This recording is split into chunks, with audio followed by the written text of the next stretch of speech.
orders of the day.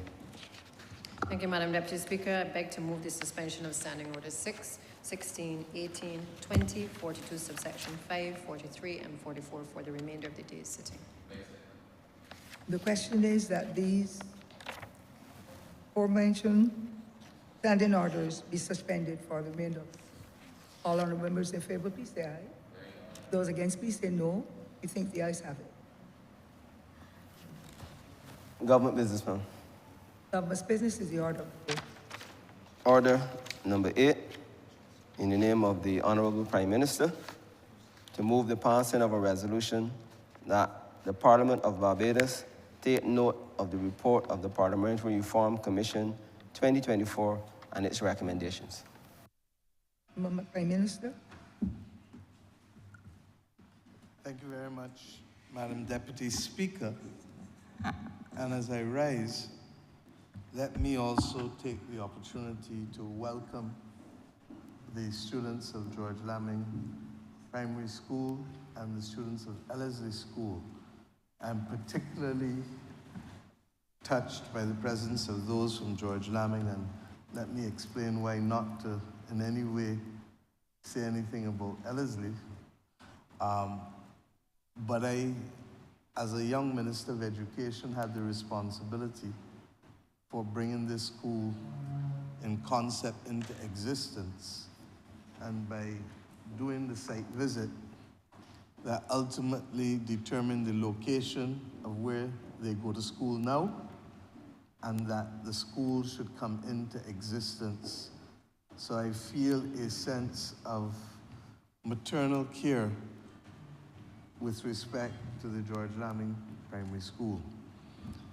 But to those from Ellerslie as well, you have had a distinguished history in this country, and you have produced persons who have excelled in all levels of society.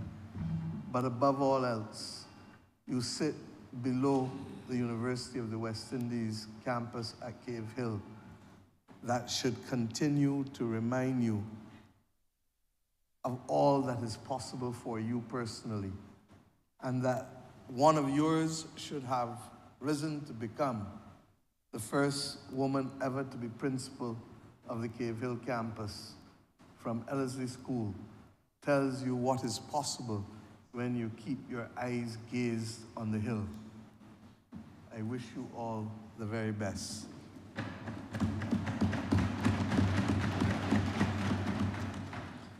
Madam Speaker, Madam Deputy Speaker, today this Parliament is considering the report of the Parliamentary Reform Commission. And this is a historic moment for us because it represents the recommendations and suggestions of Barbadians across the board, from all walks of life, collated, considered, and then evaluated recommendations made by the Parliamentary Reform Commission.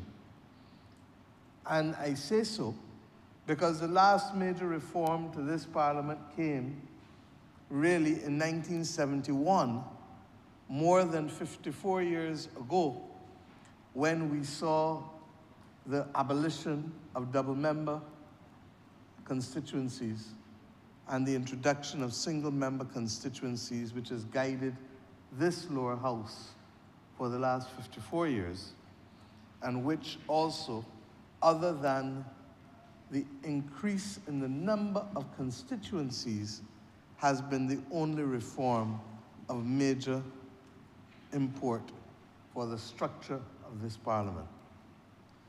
But this is not only historic, the debate is happening in the same year that we will, in this chamber, remember and commemorate the 75th anniversary of the right to vote being given to all Barbadians over the age of 21 years old, without reference to how much property you own. It is important to remember, and I did not know that students were coming here this morning, but it is important to remember that the Representation of the People Act ushered in a right that was denied to the majority of people who lived in this country, on this island, for over 300 years. People like us could not vote. We're not given the opportunity to be able to vote. And that only those who own property, and I can assure you that even 100 years after the abolition of slavery, or to be more precise, 122 years after the abolition of slavery, ordinary people in their numbers, adults, could not vote to determine their destiny, could not seek to become firm craftsmen of their faith. You will excuse me, ma'am. Thank you. So that it is important to remember that this singular power conferring on the average Barbadian 21 years and older the right to vote was ushered in by this Barbados Labour Party under the leadership of the then Right Excellent Sir Grantley Herbert Adams, a national hero of this country, and I dare say, the father of Barbados's democracy.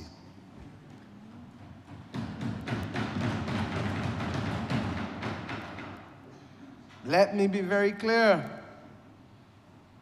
For him to allow hawkers and agricultural workers and dockside workers and maids and gardeners and drivers and well diggers the right to vote when only the landed gentry, a phrase that modern Barbados would not even be familiar with today, for him to admit that possibility was a revolutionary act in this country in 1950 when the Representation of the People Bill was being debated in the lower house. I should tell you that it then went on to the upper chamber, but it was not proclaimed until the 20th of February, 1951. And I trust that this Parliament, Madam Deputy Speaker, will find a way to properly celebrate in the month of February next year and in the lead up to that time between the 10th of August 1950 when it was debated, I believe, in this honorable chamber. Sorry. The 17th of August, sorry, ma'am. 1950 when it was debated in this honorable chamber to when it was proclaimed on the 20th of February 1951 that we will find an appropriate way to educate the children of this country, the people of this nation, of what was done in their name 75 years ago, starting in this honorable chamber on the 17th of August 1950. And I say so too, because let me be clear, almost all of the decisions that this country has taken since 1951 have only been possible because of the passage of that legislation giving ordinary Barbadians the right to vote. Not looking at what property they owned or what station in life they had. And what are some of these benefits, Madam Deputy Speaker? The introduction of cabinet government, the attainment of independence in 1966 led by the father of independence, the Right Excellent Errol Walton Barrow. The attainment of Republican status in 2021, an act that will be more familiar to all of us. The introduction of free education through the construction of the schools in the 1950s and the actual conferral of free education in the 1960s.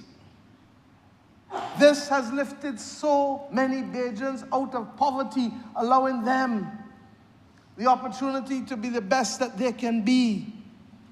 The redistribution of land in a country where the majority of persons, even after slavery was abolished,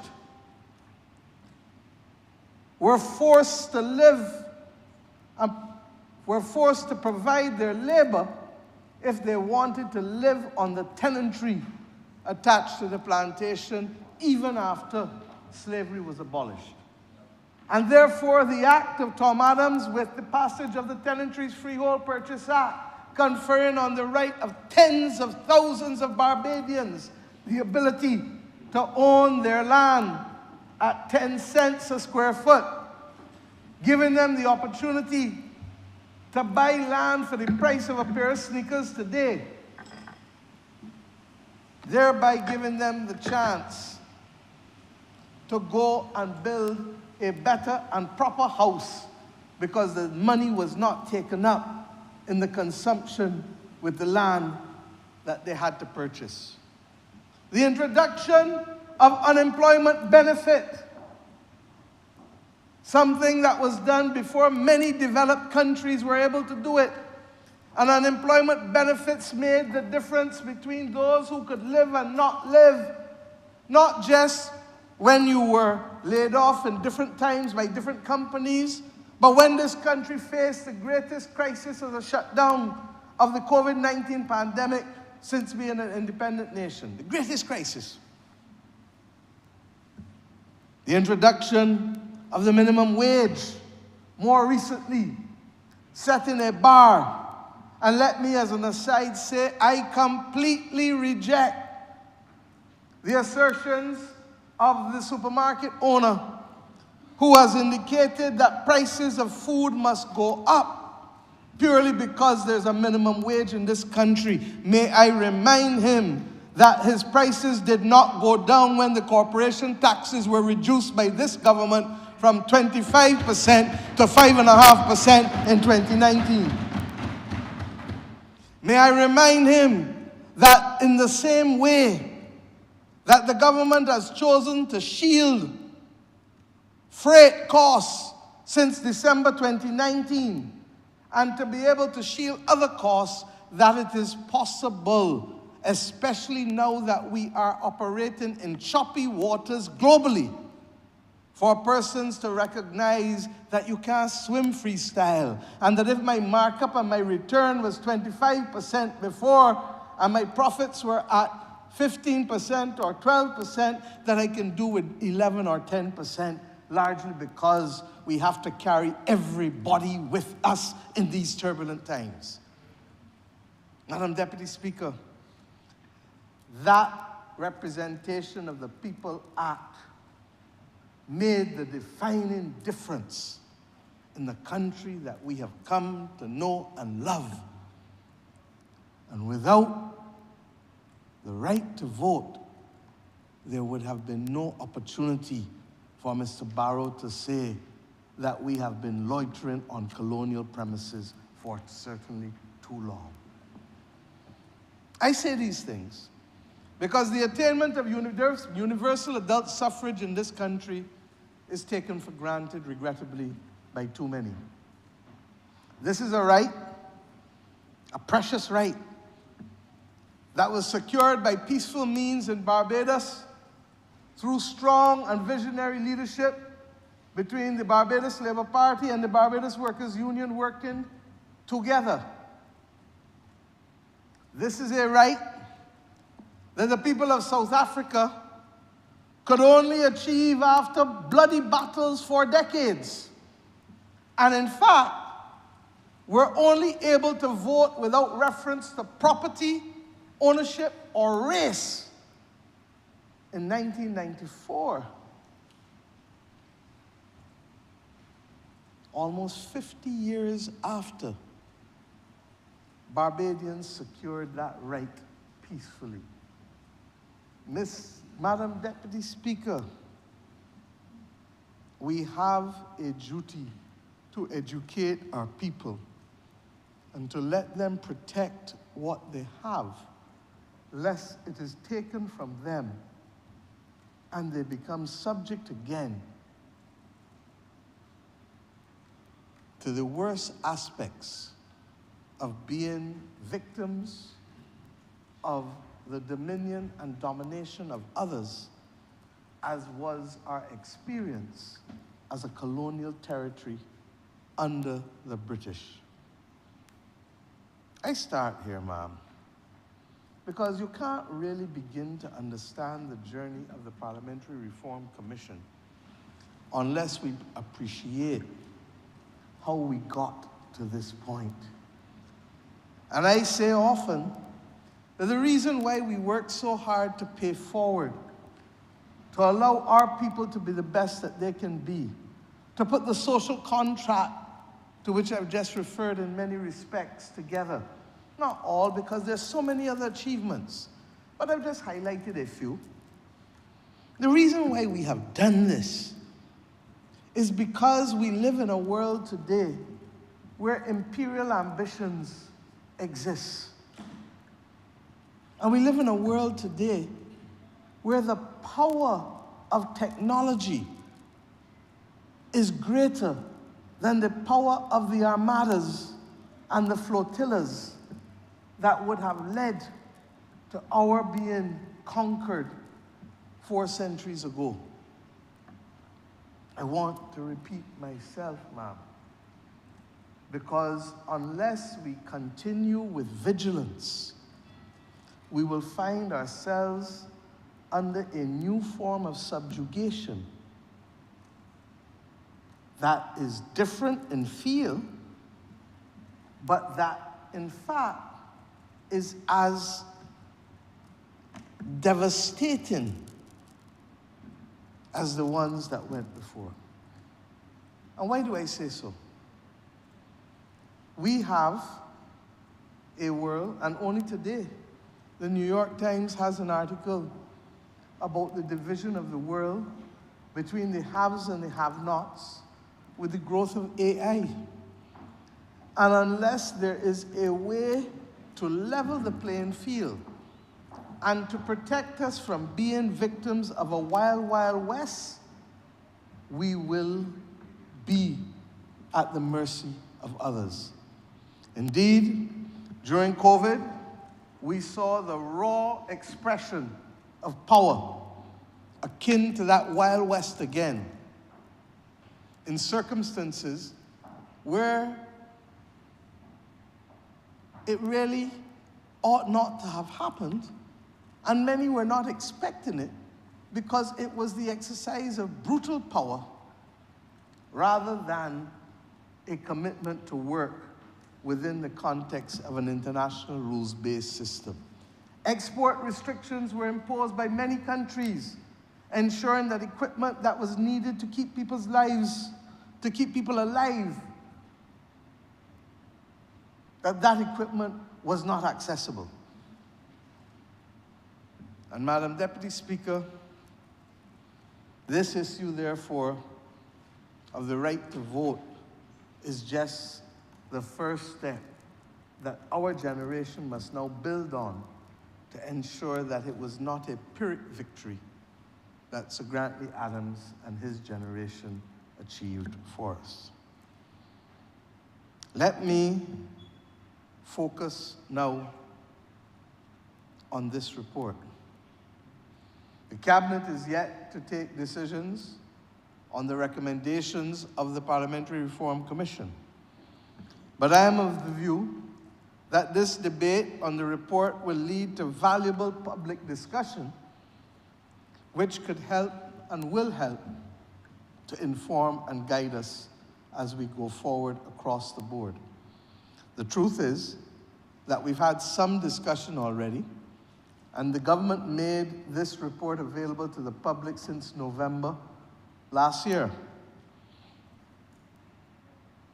May I remind the honorable members in this chamber that the PRC, as we will come to call it, Parliamentary Reform Commission, the acronym PRC, was established in May of 2023 and delivered its report in April last year. During that time, the Commission had 10 town hall public meetings across the island. Included in this number was a special Zoom hall, which is a Zoom public hall, for the diaspora. There were also 13 private hearings and 55 internal meetings, many of which I'm told were full-day meetings. The Commission's public sessions were viewed online almost 30,000 times. The Commission also invited, received, and considered written and oral submissions from the general public, from organizations and interest groups, and indeed, they met with a number of experts in governance, political science, and related issues, including lecturers from the University of the West Indies at Cave Hill and at Mona. Madam Deputy Speaker, this level of engagement reaffirms a truth that has guided this administration since we took office in 2018. That governance must be ventilated openly, and that the public must always be invited into the room, even if only virtually. From our earliest days, we have insisted that democracy is not an act confined to casting a vote every 5 years, but a living and a breathing conversation between the government and the governed. The Commission's wide reach and public interaction, therefore, is not incidental. It is by design and a reflection of our unflinching commitment to transparency, to dialogue, and to inclusion. And indeed, only last night, we were in the communities again at the Glebe in St. George with the Ideas Forum, an exercise where this government goes monthly to people for the last 3 years, listening to and talking with the people of this nation. This, I am proud to say, is a hallmark of my government's approach to leadership. Let the records of this Parliament show our gratitude to the Commission, which was chaired by Sir Richard Cheltenham, and the Deputy Chair was Sir Roy Trotman. The members in alphabetical order, for fear of any prominence being given to anyone, were as follows: Mr. Corey Beckles, Dr. William Chandler, Dr. Richard Ishmael, Ms. Maxine McLean, and the Most Honourable Elizabeth Thompson. The Commission was serviced by the Clerk of Parliament, Mr. Pedro Eastman, and ably assisted by the Deputy Clerks, Beverly Gibbons and Ms. Suzanne Hamlin. I want to thank both the members of this Commission for their time and for their service to our country. I want to thank the members of this Parliament who worked to service this Commission and who recognize the importance of a timely submission to this Parliament. Let me also thank those Barbadians who took the time to be able to come forward and make submissions, who attended meetings in person or by Zoom, and who therefore contributed to this national outreach. I say that this Commission is historic because our historical circumstances were that as a colony of Westminster form, a Westminster form of government was imposed on us. And it is from this that our parliamentary system has been derived. This Parliament is the third oldest in the Commonwealth today, established in 1639. In 2021, we decided to become a republic. And since we attained independence from our colonial masters in November 1966, several other countries who were former colonies also achieved republican status. and new forms and models of government and new forms of parliamentary democracies have also evolved. For Barbados, the occasion and development of our own republic has presented the opportunity for us to ask ourselves, having come this far as a small state, ma'am, with few resources, having been the template of the most brutal slave society on the planet, the country in which racism was defined in its modern form, the passage of the 1661 slave code. The echoes are so strong on this that even before the words came out of my mouth, the whole line was calling it out. Because it is so abhorrent that the very parliament that we are members of passed one of the most heinous pieces of legislation known to mankind, the 1661 Slave Code. And I would like the students who are here to go and research it and to understand that this slave code was literally adopted in exact form in some colonies and used as a platform for legislation similar to in other colonies. So that when I say that we have been the template on this 166 square miles for the most brutal slave society known in early days, I am not using my words idly. But in spite of all of that, we have emerged therefrom into a world where at independence many expected us to fail, and where in spite of that we have been able to garner global respect and national confidence about what we have been able to and what we can achieve by dint of hard work and a desire for excellence. All of this has happened. And therefore, we ask ourselves today, recognizing that even as we have come on this journey, and even as we have seen some slippage into mediocrity, what should our parliamentary system look like? What should our democracy support today in the third decade of the 21st century? What can we possibly do better? What modern and inclusive governance models now exist from which we can draw examples? And what can we develop ourselves from first principle, recognizing that we want to serve, or that our public policy wants to serve a Barbados that is inclusive, that is fair, that is just, and that creates opportunities for people in this nation to be the best that they can be as a citizen not only of Barbados, but also a citizen of the world at the very time when the planet is in crisis. I say these things, Madam Speaker, Madam Deputy Speaker,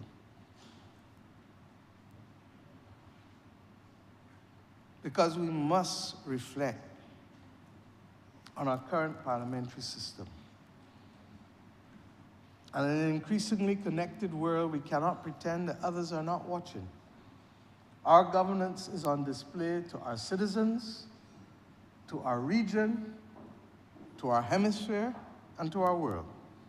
And for the first time, we have a genuine chance to be firm craftsmen of our fate, as our anthem calls on us, and to write our names on history's page.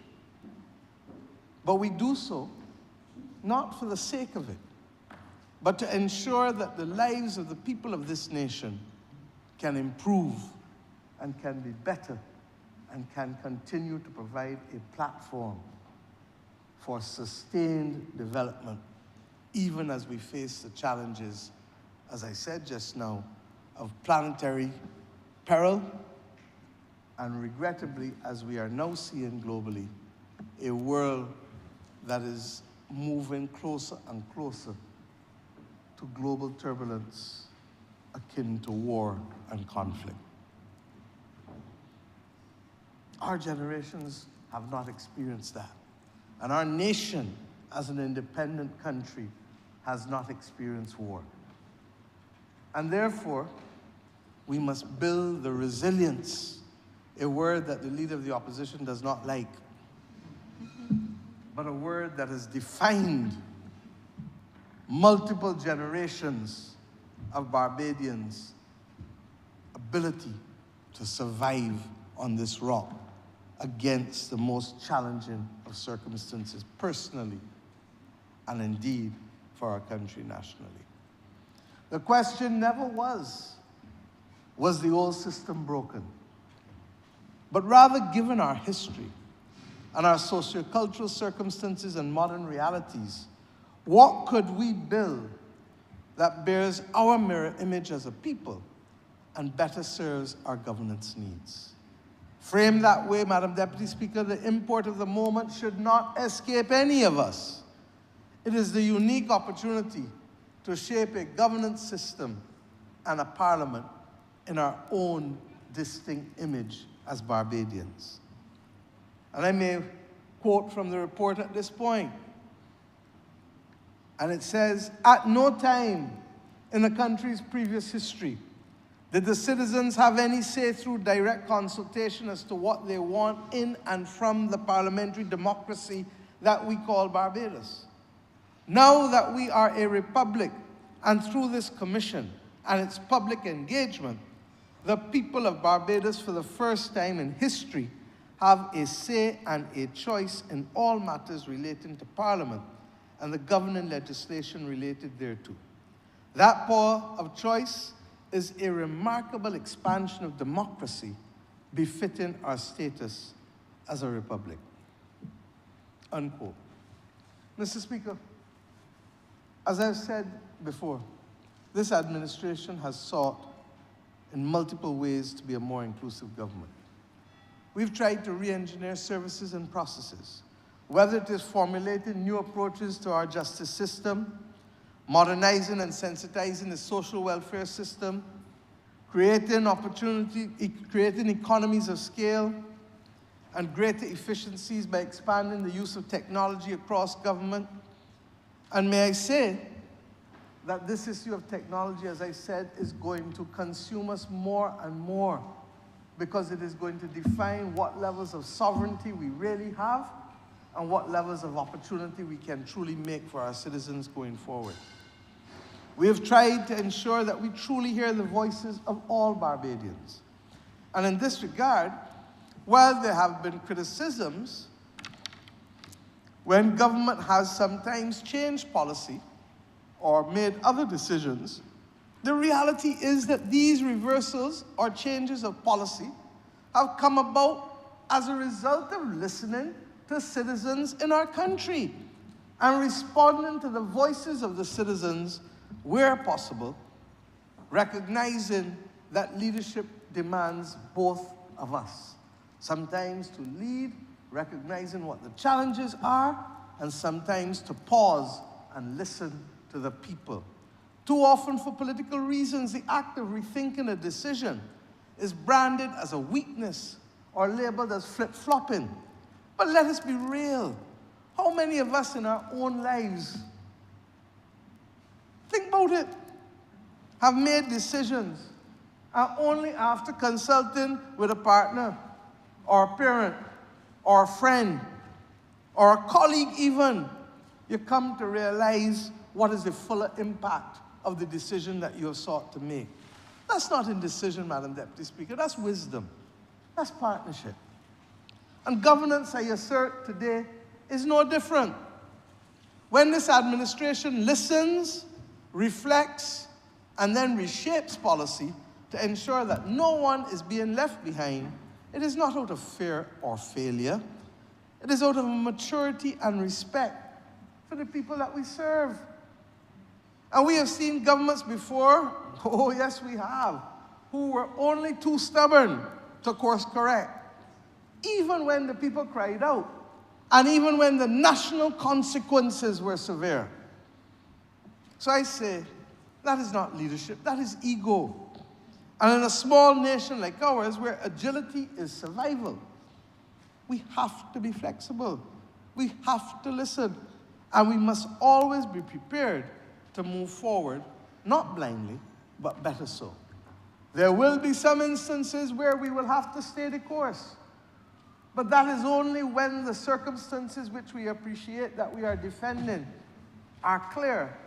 And those instances very often are in the interest of national security and rare. So my colleagues here, sorry.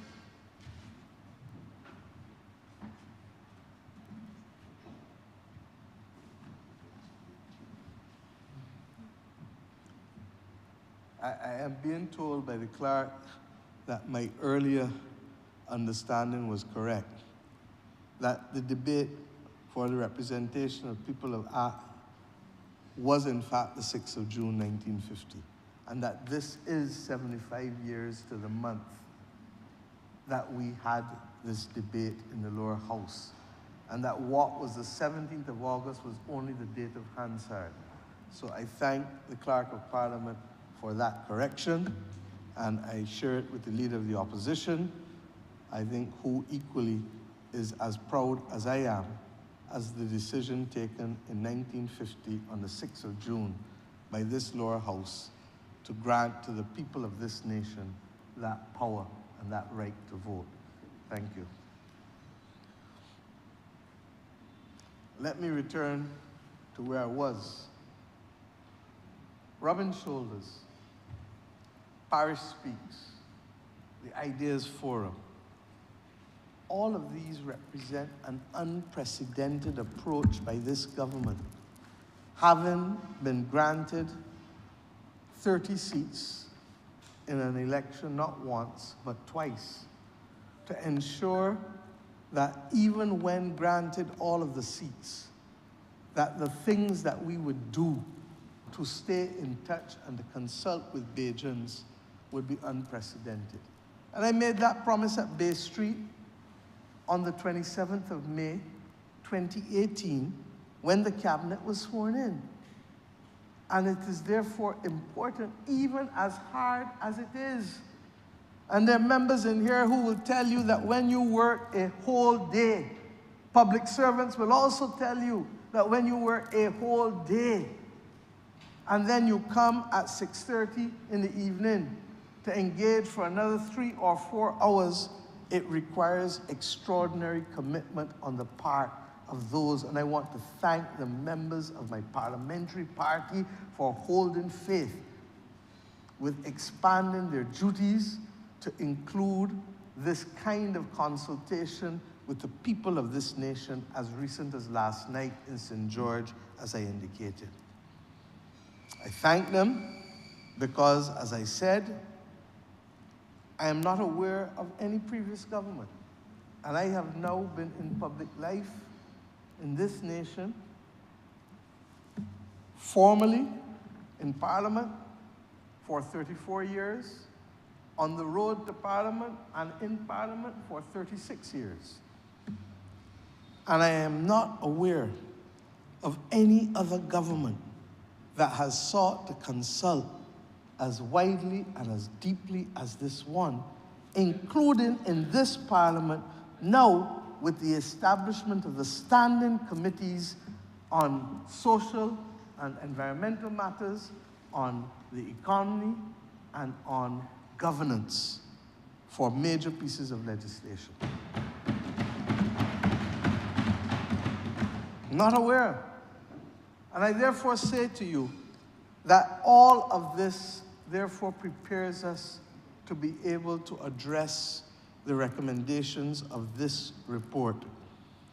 We equally had the Constitutional Reform Commission, which also was meeting in parallel to this commission, and that report will also come to this honorable chamber. But I must tell you that we took a clear decision as a government that what came to us as a report was deficient in that it did not speak at all to the responsibilities of Barbadian citizens in the democracy of this country, and it spoke only to rights. And we have therefore paused to get an additional report prepared for us so that when we bring the two reports to Parliament, we will have a holistic approach to this issue of constitutional reform. Madam Deputy Speaker, what I hope, therefore, to do today is to give some idea as to what is contained in this report.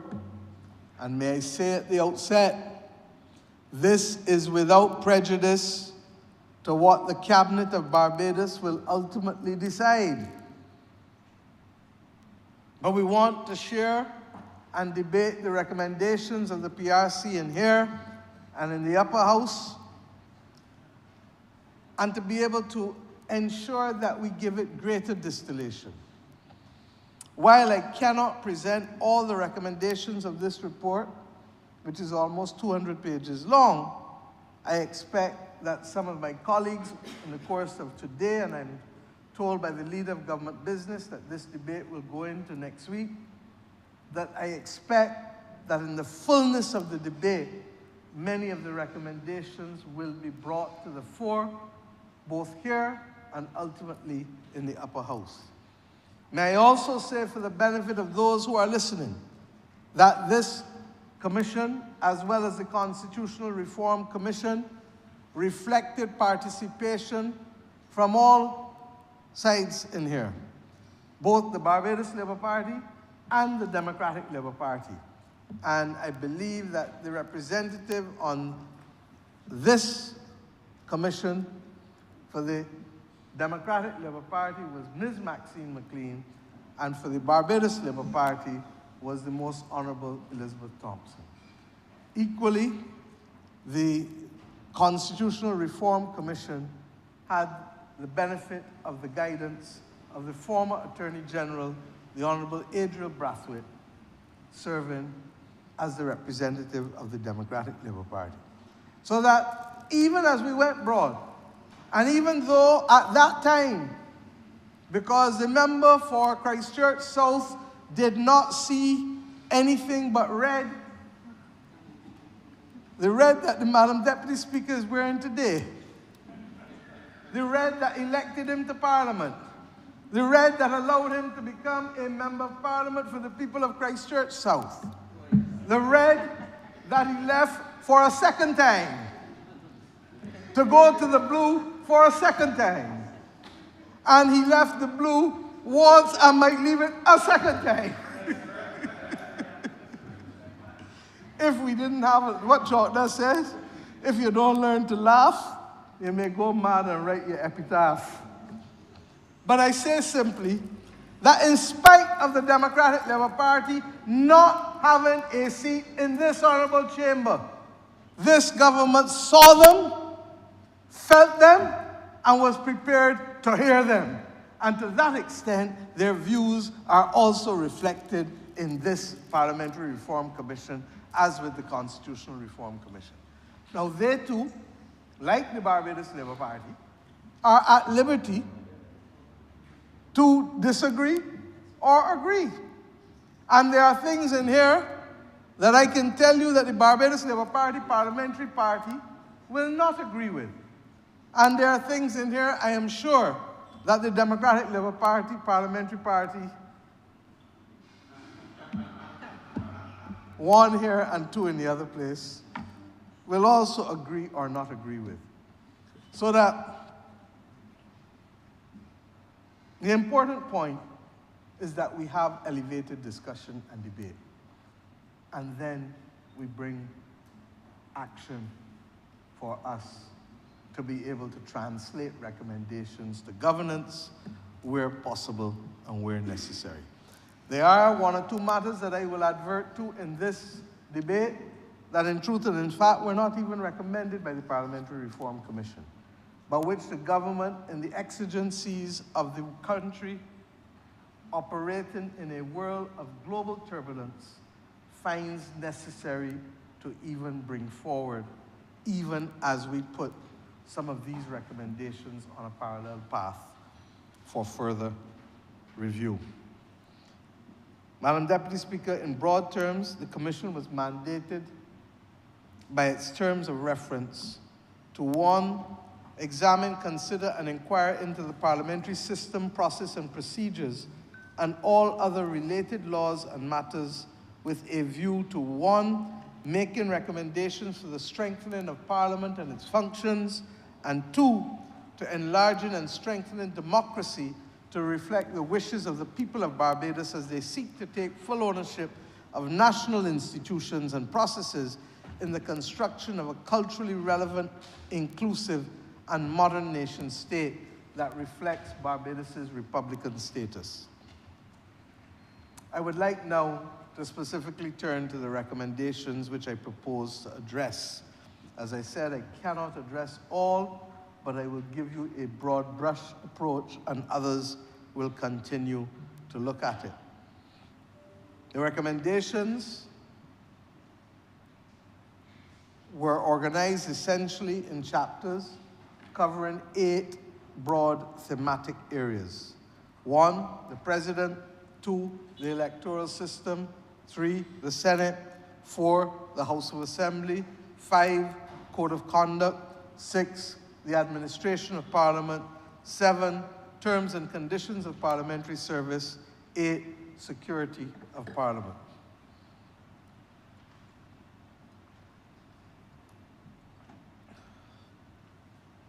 With respect to the President of Barbados, the PRC agreed to retain the titular head of state style as a president who would be elected by both houses of Parliament. They rejected the notion of voting for a president via a popular ballot, and they rejected the notion of the president being the executive head of state. The PRC's decision was based on a desire, I'm told, to save the office of president from the divisiveness of political campaigns and adversarial commentary that could become so acerbic, as we have seen in recent times in our nation's development, so as to taint the office holder or damage the standing of the president in the eyes, fundamentally first, of Bajans. I want to put it another way. There must always be a space and a place where somebody in this nation is above the adversarial cut and thrust of politics. And I have looked at a number of countries across the world where there has been an executive president, and the absence of that safe space there for someone to be able to say, come, let us heal. Come, let us settle. Come, let us remember what we are all on both sides fighting for. I believe that that is an important virtue to have, an important space to keep in a small democracy such as ours, where we have very little buffer and where any prolonged period of instability can put us in trouble as a country. That's just my view. So that when the time comes, the cabinet will make a determination on these issues. But I'm sharing my own personal view with respect, and that which the parliamentary party of the Barbados Labour Party would have reflected in our own internal discussions, that we will continue to support this style. The Commission, however, had a view that the President should serve a single term of 7 years, and agreed that the power of assenting to the bills so that they can become laws, should remain with the President. Our own view is that the current situation of 2 terms of 4 years is preferable to a single term of 7 for all kinds of reasons, including mental deterioration, which sometimes is not always easy to detect, and which, particularly if we have persons who are in their senior years, this is, in the world in which we live, a very real possibility. We have been lucky and blessed as a nation thus far, but as Bajans would tell you, what ain't catch you ain't pass you. Similarly, the Commission recommended that although the Solicitor General will continue to act to advise the President, that the President in extraordinary circumstances may need to have independent legal advice, and that advice should be paid for by the government. That is a very basic recommendation which we obviously could find no difficulty with as a political party or as a cabinet. It also addressed the issue of the electoral system. The Commission recommended that the country keep flexible term elections rather than fixed term elections. I'm aware that the Leader of the Opposition may have a different view on this because he believes in fixed terms.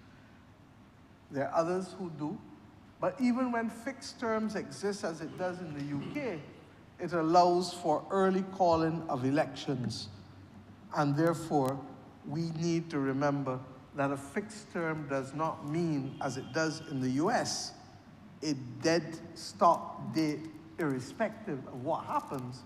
But in the United Kingdom, as we saw with Prime Minister Theresa May, you can give notice to have an earlier election than the fixed term, and therefore the right and power of a Prime Minister so to call an election effectively remains.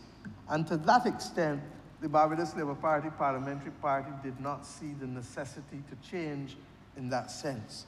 But as I said, this is a matter that we want to hear other views on before finally settling upon. The Commission also discussed and rejected the idea of term limits for Prime Ministers. I must tell you that I have always believed in term limits for Prime Ministers and Presidents in order to give as many people an opportunity. But my party, which I lead, has rejected this assertion on multiple occasions. In fact, the former Leader of the Opposition, Bishop Joseph Atherley, led the battle against me on this issue in St. Leonard's School in an annual conference of the Labour Party when we were in opposition, very, very strongly supported by the majority of persons who constituted the parliamentary party at the time. And I believe the current parliamentary party is not in favor of term limits, and it is a discussion that we will continue to have in the country, but it is clearly not one in which I personally am in the majority, and I've had to accept that. The Commission also discussed the issue of proportional representation, preferring instead the retention of the first-past-the-post system. Several persons making submissions to the PRC favored some sort of system of proportional representation to give voice to a large block of the electorate who may have supported a single party, which had, however, gained no seats in the first-past-the-post system. The PRC's rationale given in the report is that proportional representation, while noble in its objective, frequently leads to unstable, minority governments or hamstrung governments, and in the worst case, often causes the collapse of governments at an early stage. It did make two recommendations intended to give effect, some effect, to the public opinion which they received. The first was that there should be a system of national MPs to augment the current system of constituency MPs. Madam Deputy Speaker, this assertion of national MPs was to be able to recognize that Barbados already has a system of constituency MPs, but in this particular instance, the PRC provided a mechanism for national MPs that we don't necessarily agree with, but which nevertheless has been placed before because it was simply a 50% distribution of additional MPs on the basis effectively of a party list to go between parties. We do not believe that that is a workable solution. What we are prepared to do is to recognize that Barbados already has different sizes of constituencies, because we have constituencies that are a single parish. The member for St. Lucie, the member for St. Peter, the member for St. Joseph, member for St. Andrew, the member for St. John, all themselves represent the entire parish. Member for St. Thomas, I don't know if you may know her, ma'am. All represent a single parish. But then we have subsets of that in the form of smaller constituencies, with St. Philip having 3, with St. George having 2, with Christchurch having 5, and with St. Michael having 11. And that the notion simply of us recognizing that there may be a benefit to Bajans going to the poll and voting not just for their constituency MP, but also voting specifically for persons on a national slate, recognizing that it takes all types of skills to be able to constitute a parliament.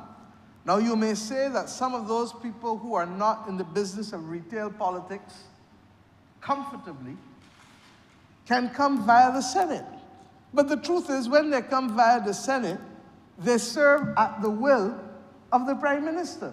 Whereas if they came as a result of being a national MP, they serve in their own peculiar right by the people of Barbados and not at the will of a Prime Minister. Now, we accept that there are some who will be strongly for and strongly against. But what we do know, and this was an assertion, if I may refer to previous days, where the Honourable Sir Richard Haynes and Mr. Branford Tate, Sir Branford Tate, both at an earlier time when the then Prime Minister Owen Arthur sought to have a parliamentary reform commission, ironically to be chaired by the same Sir Richard Sheltenham and to have the deputy chairs of Sir Richard and Sir Branford, that they were well enamored with the notion of national MPs, but on the basis of a first-past-the-post system where a person will vote for your constituency MP and then you vote for 5, 7, whatever the number of national MPs are. They recognized and advised me as a young parliamentarian that it may well admit for the existence of independent MPs in a way that Barbados had not seen an independent MP for some time other than those who chose to cross the floor and become an independent, but not elected as an independent MP.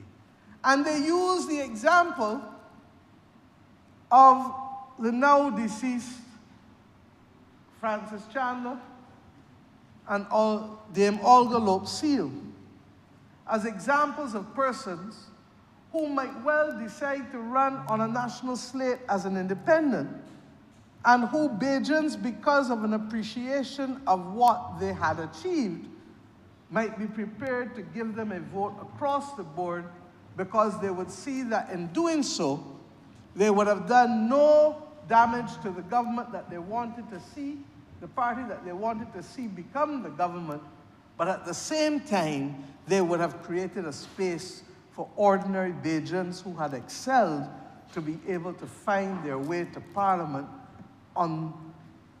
as a result of the will of the people putting them there, rather than having to depend on the Prime Minister, the leader of the opposition, or the President to put them in through the Senate. I accept that the only probable way forward is for us possibly to consider, and we will put it to the vote in Parliament at some point, or not to the vote, to the Management Commission, for us to establish a joint committee of both parliaments to look at this issue of national MP and a few other of the more contentious issues, recognizing that the Parliamentary Reform Commission though it had one member of parliament sitting on it, was not the Parliament of Barbados acting in its own deliberate judgment as to what it would want to see for its own composition and functioning.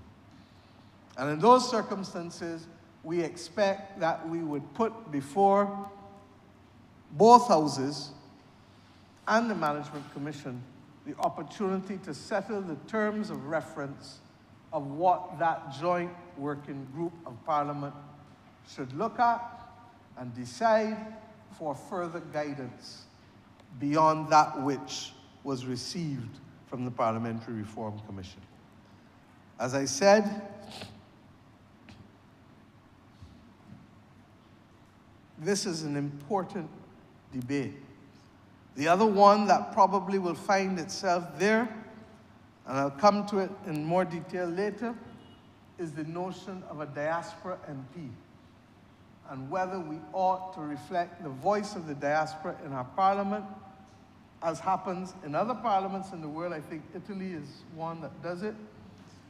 And if we're going to do it, how Cape Verde, I'm told by the member for Christchurch West, also has it. And if we are to do it, how it should be so structured and allowed to function. So that working committee of both houses will be an extraordinarily important committee in advancing the work of the Parliamentary Reform Commission. And needless to say, it will reflect the two political parties as well as the independent senators who currently exist within the Parliament.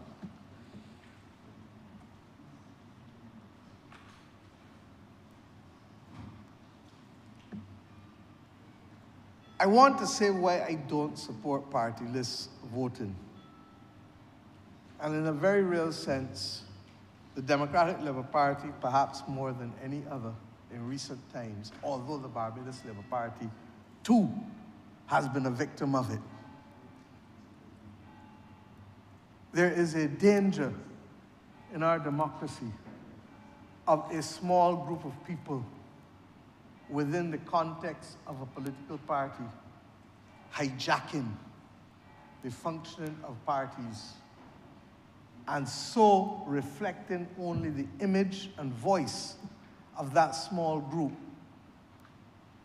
that it does not allow the party the transparency that it needs and the oxygen that it must have if it is to be true to the principles that it established.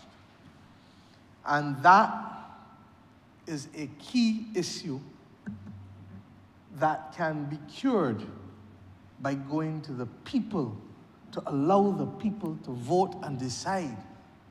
And in a real sense, that is why, even with proportional representation, a lot of the times it is based on party lists. And I believe that the individual voter, the individual citizen in this nation, should be given the chance to choose who they want by name and not to be subject to the election of a party list that is determined in either Robert Street or George Street, and that so long as you get a certain amount, this party list automatically goes in. There may be instances, and not maybe, there are instances where people have said to me, I am a BLP, but I will support XYZ from the other side. I live in a constituency where I believe Mr. Haynes was a good man, and I am going to give Richie Haynes my vote even though I'm a BLP. And there are people who say, Madam Deputy Speaker, you know it only too well. I am a Democratic Labour Party supporter, but I believe a lady by the name of Cynthia Ford, who you do not know, ma'am, is a good woman. She was a good teacher. She has been a community worker. And even though I am a member of the Democratic Labour Party, I want to support Cynthia Ford.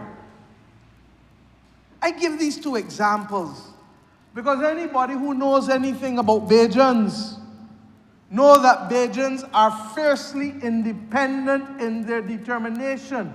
And the fact that they belong to a political party, most of them, not all, because there are some who will be blind, but the majority of them retain the right to be able to say, this is my view, even though I belong to this political institution.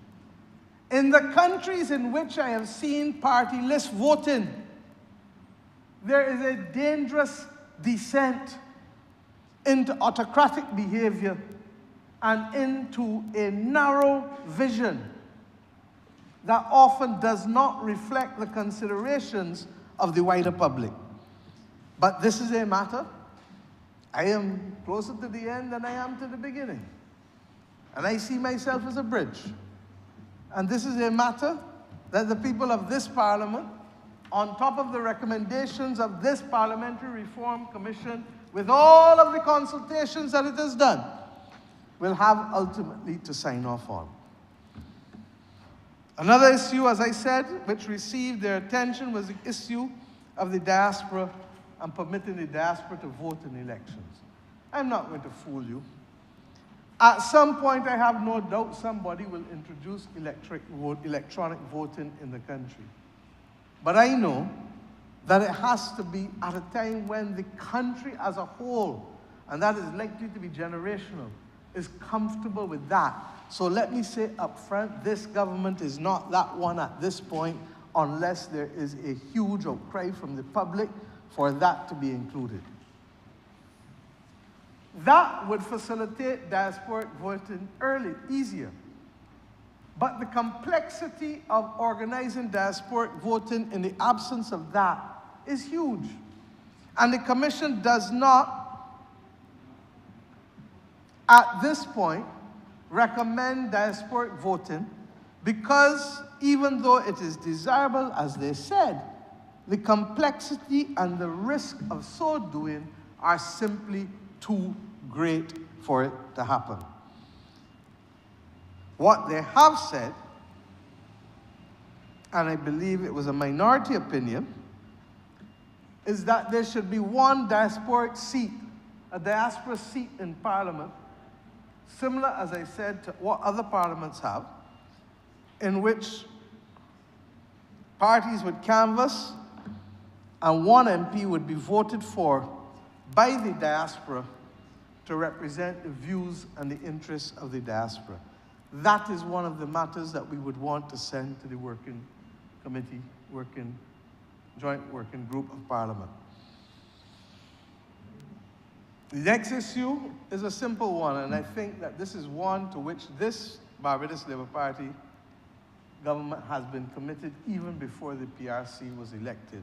And Madam Deputy Speaker, that pertains to your office. Trinidad has one. St. Lucia has one. And that is a speaker that is not elected from the members of Parliament, but that is in fact appointed and is allowed to be appointed in such a way where the ability to retain independence becomes easier rather than being elected from out of the bosom of the parliamentary party. Now, Madam Deputy Speaker, I feel strongly that our system would function better if we had a speaker appointed rather than elected. And I believe while the Commission did not recommend any change to the current system, I am almost certain that the party to which I belong will want to see the appointment of a speaker going forward rather than the election of a speaker from the parliamentary party in which the rest of us serve. Subject to the work to be done and the decision of the Electoral and Boundaries Commission, the PRC also recommended an increase in the number of seats in the lower house and that the seats in Parliament should always be of an odd number to prevent a tie. And this will become important, especially if you have an independent speaker, an appointed speaker, who then would not be given the right to vote, and you can therefore cure the matter by having an odd number of seats.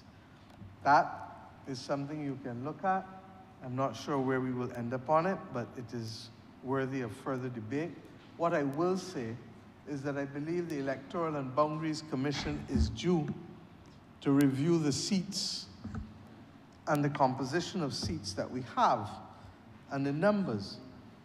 But I also have come to the view that we may well have to review trying to keep seats within a 10% variation of each other, or a 15% variation of each other, purely because it is not practical and the continued redrawing of constituency boundaries is disruptive to communities. I've heard the leader of the opposition say that lines drawn through the middle of a road in a community is not the best way, and I agree with that.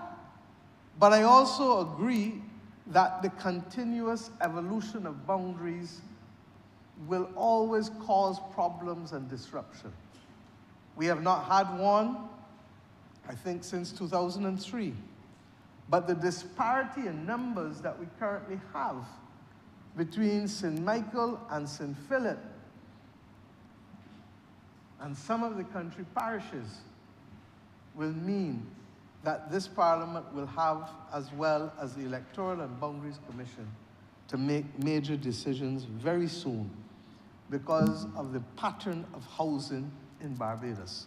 We've had a significant increase in numbers in the St. George, Christchurch, St. Philip areas, to the point where there may well be a case, if we are to be in the vicinity of even a 20% variation, which is probably where we would have to go, or 25% variation, that we would still need to do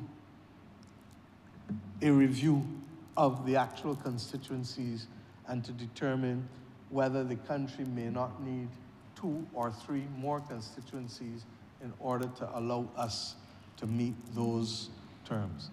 And all of these are things that will not necessarily await. The EBC 1, Electoral and Boundaries Commission 1, by law, will not necessarily await the outcome of a joint working group of Parliament.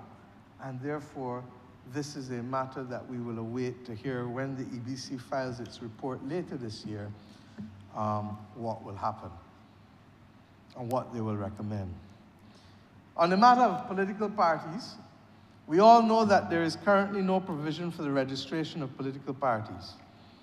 The Commission took the view that political parties ought to be registered and that to qualify as a political party, an entity has to have a chairman, a treasurer, a principal place of doing business, and a bank account.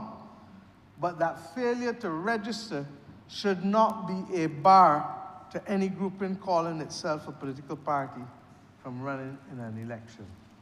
I think the time has come for us to remove the farce of not recognizing that it is political parties that drive our democracy. And the time has come, therefore, to properly regulate and have them registered. And that if we do that, then it will also admit of them also being on the ballot next to the name of the person who is in fact putting themselves forward. There are people like the member for Christchurch South who may feel that they got elected on their own merit. And that the party to which he belonged then, the Barbados Labour Party, had no part in his election.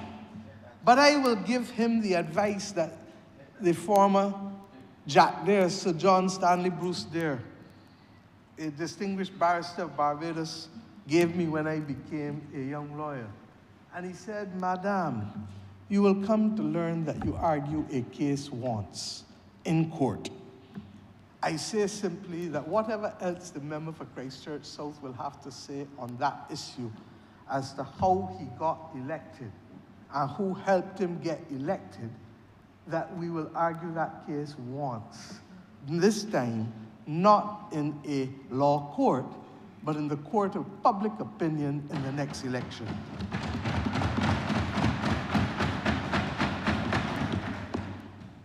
The bottom line is that we will have to make a determination as a political party as well, whether it is right or fair for a person to be elected on one platform, a body of policies committed to in a manifesto, a pattern of leadership established by the party, and then for the person to make a singular decision that is in variation significantly from that which they made when they were elected by the people in the constituency.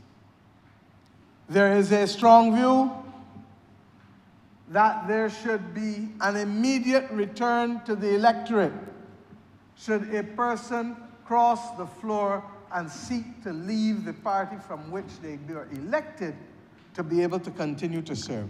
If they win the seat, there's no problem. But what they have done is to go back to the people who elected them in the first place and allow the people who elected them to make the decision whether they want to elect them again in the Parliament of Barbados. Madam Deputy Speaker, I can only say that I am a strong supporter personally of that, because I believe that anything else other than that is disingenuous at best. And it does not leave the room for the people who we represent to be able to have a say. Now, it is said that the next topic which I will address was, well, the bargaining tool to allow persons to be able to ably move from a backbencher to a leader, not of opposition, but of a political party. And that is the question of the political subvention, the parliamentary subvention given to political parties. I happened to be a young member of Parliament when this matter was resolved by the then leader of the Democratic Labour Party and the then leader of the Barbados Labour Party. I happened to be party of the face-to-face discussions that settled it. Face-to-face discussions that I am yet to have in a formal way with the current leader of the opposition, either on education transformation, on crime, or indeed, I hope, on the issue of political subventions to political parties. And I say so genuinely. I am prepared, I say so many times, I am prepared to meet with the leader of the opposition to discuss this matter of political subvention and other arrangements that inform our democracy with respect to our parliament and our existence as members of parliament. But what I do know is that there were certain safeguards that both then leaders put down that should remain sacrosanct. One, that in order to be able to get a political subvention, you need to be able to have secured sufficient votes to get a seat in Parliament. Two, that you need to run a certain number of seats and to get beyond, I shouldn't say to get enough votes to have a member in Parliament, because I'm prepared to vary from that. But there must be a minimum number of votes that a mass-based party gets in this country in order to secure the subvention. And whatever that is will be the subject of discussion between the two political parties. But what we will not do is prostitute the system purely because somebody has decided in the midst of a term to be able to cross and know full well that the rules are predicated upon the number of seats earned, first of all, run by, and then earned in the last election to unlock access to the parliamentary political party subvention. If we want to change it, we can change it. But what we're not going to do is unilaterally change it, and then here, you don't like what we've done. And to that extent, therefore, I look forward to meeting with the Honourable Leader of the Opposition and members of his team, if he so desires, in order to discuss this matter of political subventions. But I have gone on record that I've been waiting to meet with him on a number of other fundamental national matters too. And I hope that at some point he will give me the courtesy of a response to arrange a mutually convenient time for an audience. And I'm not linking this with the discussion on crime at all, because crime is above all partisan considerations in this country. And I trust and pray that we will find. I feel so on education too, by the way, but that is a separate matter. Suffice it to say that there should be registration of political parties. The Commission does not believe that a party should be precluded from participation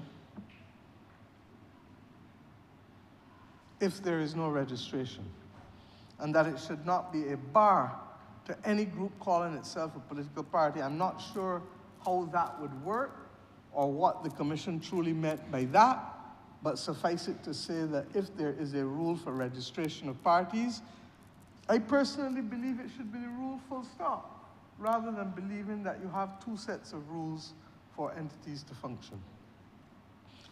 Another recommendation was the issue that there should be more women encouraged to enter Parliament via electoral politics, and that the age of senators and members of Parliament should be lowered to the age of 18.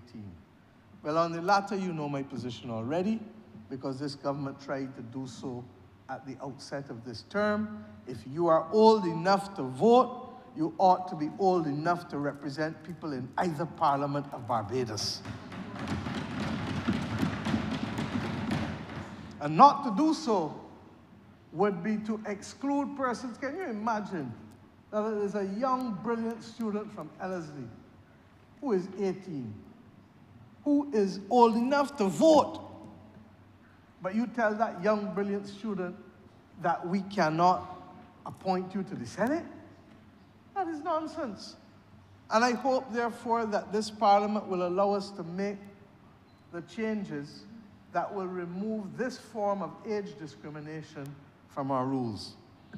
As it relates to the encouragement of more women, there were stronger views as to whether there should be quotas or not. I personally don't support quotas for all kinds of reasons. But I won't get into that because that will be a lengthy, lengthy debate. But suffice it to say that I do believe that we should encourage more women to participate in the system, and that to that extent, we have tried as a government, as you can see, even with the numbers that we have run, but equally, while those continue to be a minority, the reality is that we continue to try to provide a platform for more young women to participate. I am going to announce later today the appointment of the new senator. And you will see that my view that we create a platform for young women to serve will be met by the appointment of that new senator. There was a view by the Commission, by a majority, that the cabinet should be capped at 12 ministers. Well, I can only say that no one in the Commission obviously clearly ever served as a prime minister, because if they did, they would understand that that kind of hobbling of the head of the executive does not work in favor of the country. and I hear all of the romantic talk about why we should cap. I watched Trinidad. Look how big the cabinet is in Trinidad.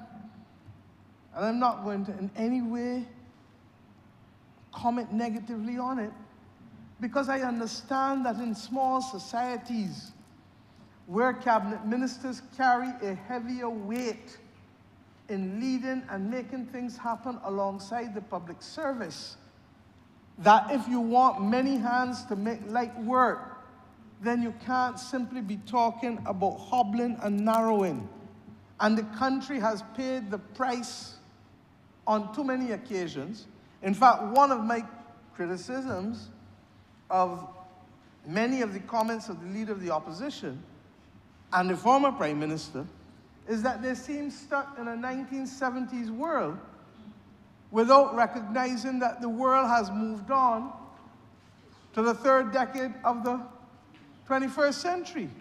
And I'm glad to realize in listening to the former leader of the Democratic Labour Party, who led the party in the last elections, who openly disagreed with this current leader in discussions recently on a range of matters from cannabis to technology, that she clearly shares my view that there are a number of evolving issues that have taken place in this society, but somehow or the other, the current leader seems to be wedded to a view of Barbados that is akin to that which he saw as a young boy in the 1960s and 1970s. And while there are aspects of this country that ought to be preserved in terms of our values, there is also the recognition that we no longer live in a world where the only influence on our democracy for the preservation of values is Barbados Rediffusion or VOB, the Nation News, and CBC. Whether we like it or not, people receive information and influence from multiple sources now, not just in Barbados, but across the globe. There was a time when in the United States of America, where it was ABC, NBC, CBS, and PBS. And therefore, the ability to be able to hone values and to chart a pathway that could help you secure democracies was much easier, because the spheres of influence were common. We now have diverse spheres of influence, and we are unlikely to get back a common space other than the school system. And when they leave the school system at 18, if you don't embed in them those common values that you need to preserve between 3 years old and 18, God help you, because you do not have a single space where everybody is receiving the same information. And when you add to that the recent evolution of fake news, we then have a real challenge, because it sparks behavior that can go in any direction, at any speed, at any time. So I am very clear that we have to be very cautious and to remember the reality of the world in which we live.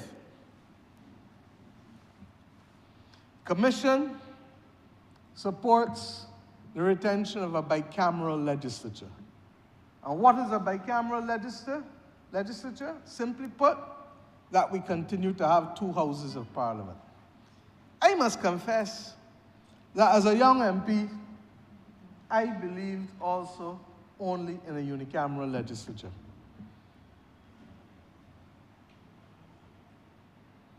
But I've come to reflect, and even in these last 2 parliamentary terms, that there is a wisdom and benefit to having a bicameral legislature, a second chamber that is reflective, that is not caught up in the hurly-burly of the execution of policy that is broadly representative of the community. But I equally say that I have come as a personal level. And the parliamentary party to which I lead has diverse views on this. But I do think that the majority at the moment has sided on the retention of the bicameral legislature. It would be interesting to hear the views of the opposition leader, I should say, because they had a representation on the commission too, and of the wider public on this issue. But I suspect that Barbadians will want to retain a bicameral legislature in this day and age still. What they would want, and what I will support, and what the commission also adverts to, is looking at the composition of the Senate to ensure greater representation from both opposition parties and wider national interests from various sectors by way of nominations of the groups that they represent. So in other words, rather than having the head of state make a decision solely as to who should come from the private sector or the labor movement, I think that it is consistent with our commitment to the social partnership for them to have the right to nominate their own representative as a labor movement. That is without prejudice to those of us who are in tune enough to have labor within our political party, and therefore who may want to represent and appoint labor on our own. But labor in its own right, and the private sector in its own right, and the church in its own right, should be given, and young people in their own right, should be given the opportunity to represent their own representative, and the disabled community. So that I believe the composition of the Senate would also be one of the things that would go to the joint working group for us to receive the views of the members of both parliaments as to how they perceive the chamber that they belong to should operate. And the history of the Senate perhaps ought to be explained to people coming out of the old LegCo, Legislative Council, and all of that. And we may want to make those changes to allow it to receive the imprimatur of an independent republic that is changing how it wants to function. There are also some anomalies, and we know it clearly. The Senate receives an allowance. The leader of the opposition should be aware. I'm sure his senators will tell him that. If he himself, I don't think, has ever served in the Senate. And that allowance is more to reflect the fact that previously people served in here from the same landed gentry, and therefore were expected to give of their time rather than to benefit. And there are foolish anomalies. You can't get a pension if you only serve in the Senate in certain positions in the executive, but if you served in the House and then went to the Senate, you can get the pension.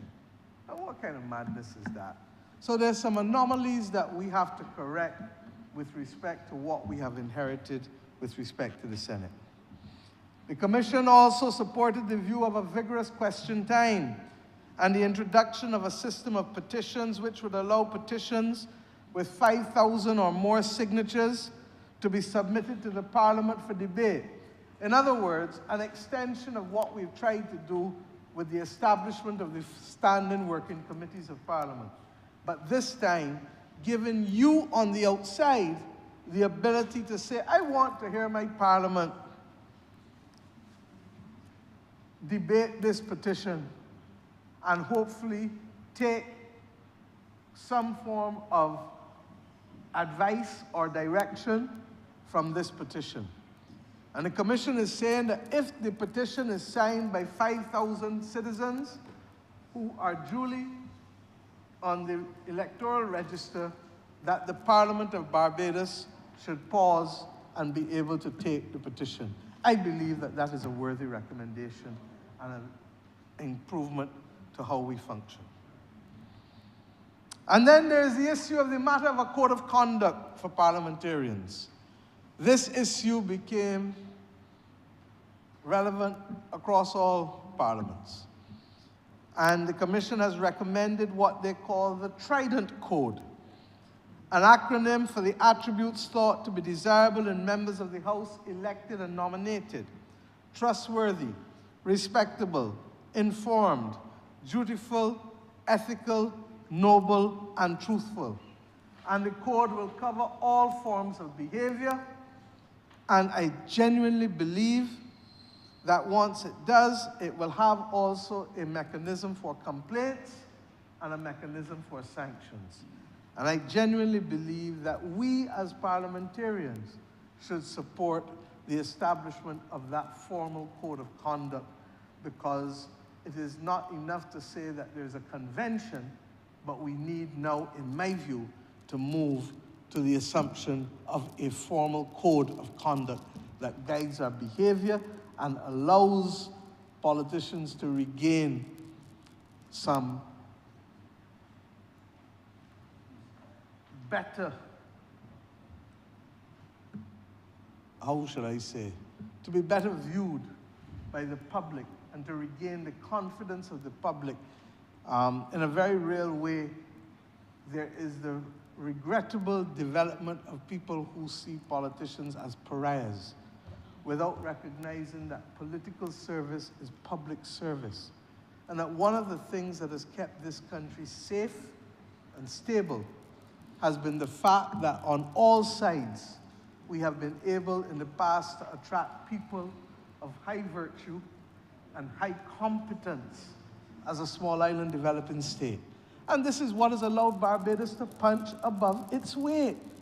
You can take any Prime Minister of Barbados, you can take most members of Parliament in Barbados and place them in an international setting, international Parliament, and they would be as good, if not better, than most, because we have been able to attract some of the best to public life.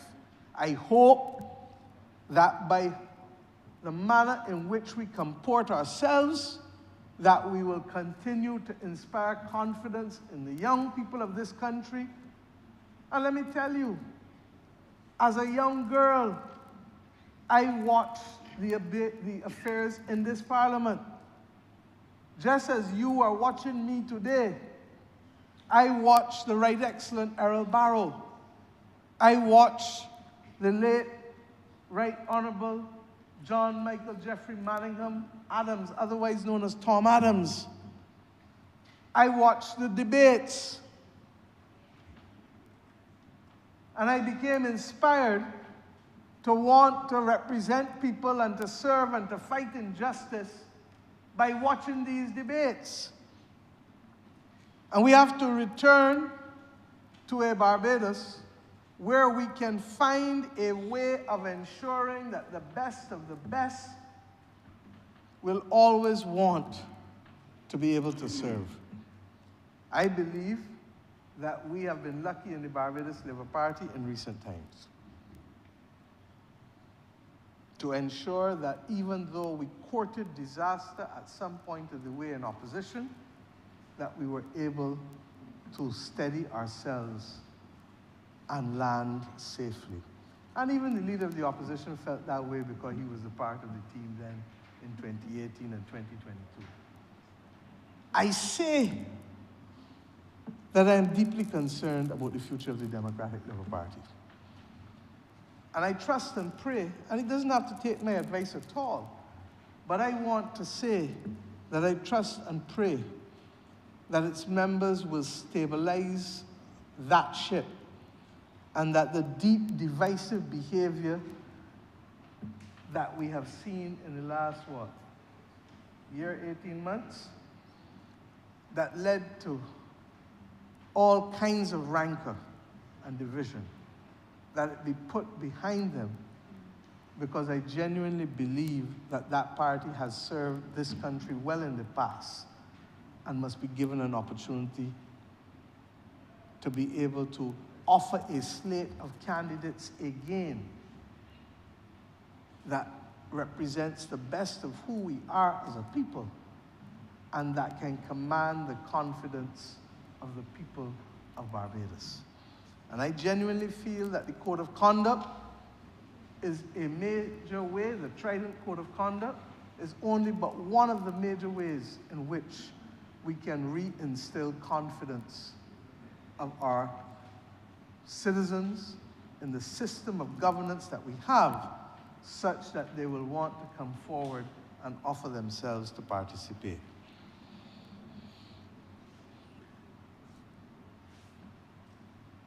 Madam Deputy Speaker, there is extensive recommendations for the upgrading of the staff, provisioning, and administration of Parliament. And while the Management Commission has taken actions over the last few years to do some of it, the truth is we are still operating in a way that we did when Parliament had far less work to do and did not have as many standing committees functioning.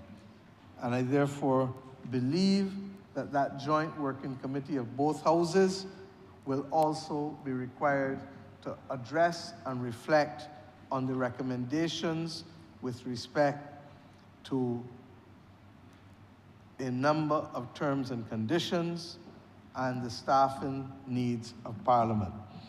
I have always supported ensuring that the opposition has access to proper staff, but I equally support that members of Parliament and backbenchers in particular ought to get more research staff than they currently have.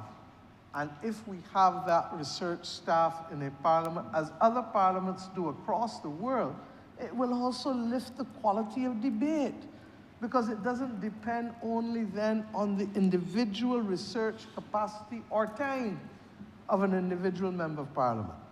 And I look forward, therefore, to what the Joint Working Group will advise us on that. It also addresses the issue of security, and that too ought to be appropriately addressed by that Joint Working Group as we go forward. One of the things that my members have spoken about is the need for constituency allocations with respect to development work in constituencies.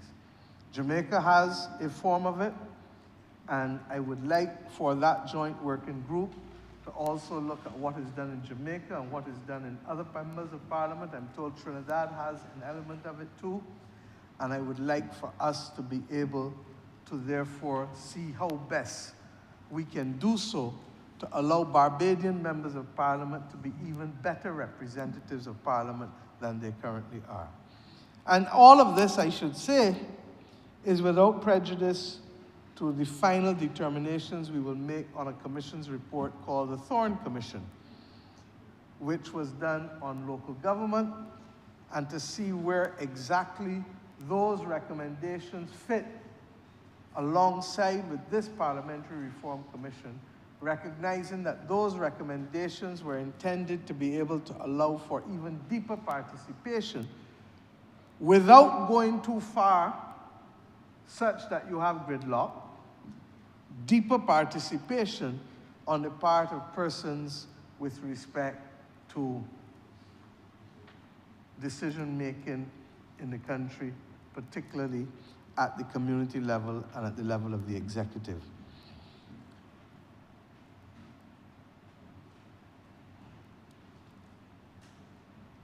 I should say, and earlier, I made the point that there was one matter that the current circumstances of the world and the current national circumstances, I think, demands of us to address in advance of the Joint Working Group of Parliament. And that is the need for ministers to have a right of audience in both houses of Parliament to be able to explain the policy or the legislation that is being piloted through Parliament. Regrettably, in our system, which is a carryover from colonial times, even though you may have line ministers in the lower house and line ministers in the Senate, a line minister in the lower house is not allowed to go to the upper house and present or answer any questions pertaining to their ministry. And that brief has invariably to be carried by another minister who, even though they have a brief, will not be as versed in the functioning and operations of the ministry as the particular line minister. In Trinidad and Tobago, a line minister from the lower house can go into the upper house to address matters pertaining to their particular ministry. A line minister from the upper house can come into the lower house to address matters pertaining to their ministry. And when you really think about it, that is the way it should be. And there should not be an artificial division that reduces the quality of debate in the way in which it happens now. They go further. The Attorney General has the right to be able to go to either house, I am told, to address matters not pertaining to his ministry alone, but across other areas of legislative concern in other line ministries. And when you think of it, it makes sense, because each ministry has a legislative program. And the AG is really the one who holds that legislative program together that goes to both the lower and the upper house.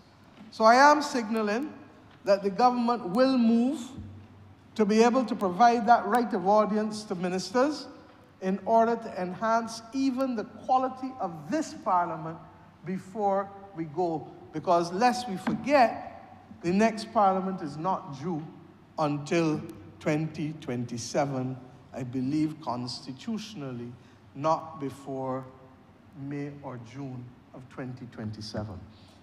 And in the world in which we live, if a week in Harold Wilson's England used to be a long time, well then a day in today's world is an eternity.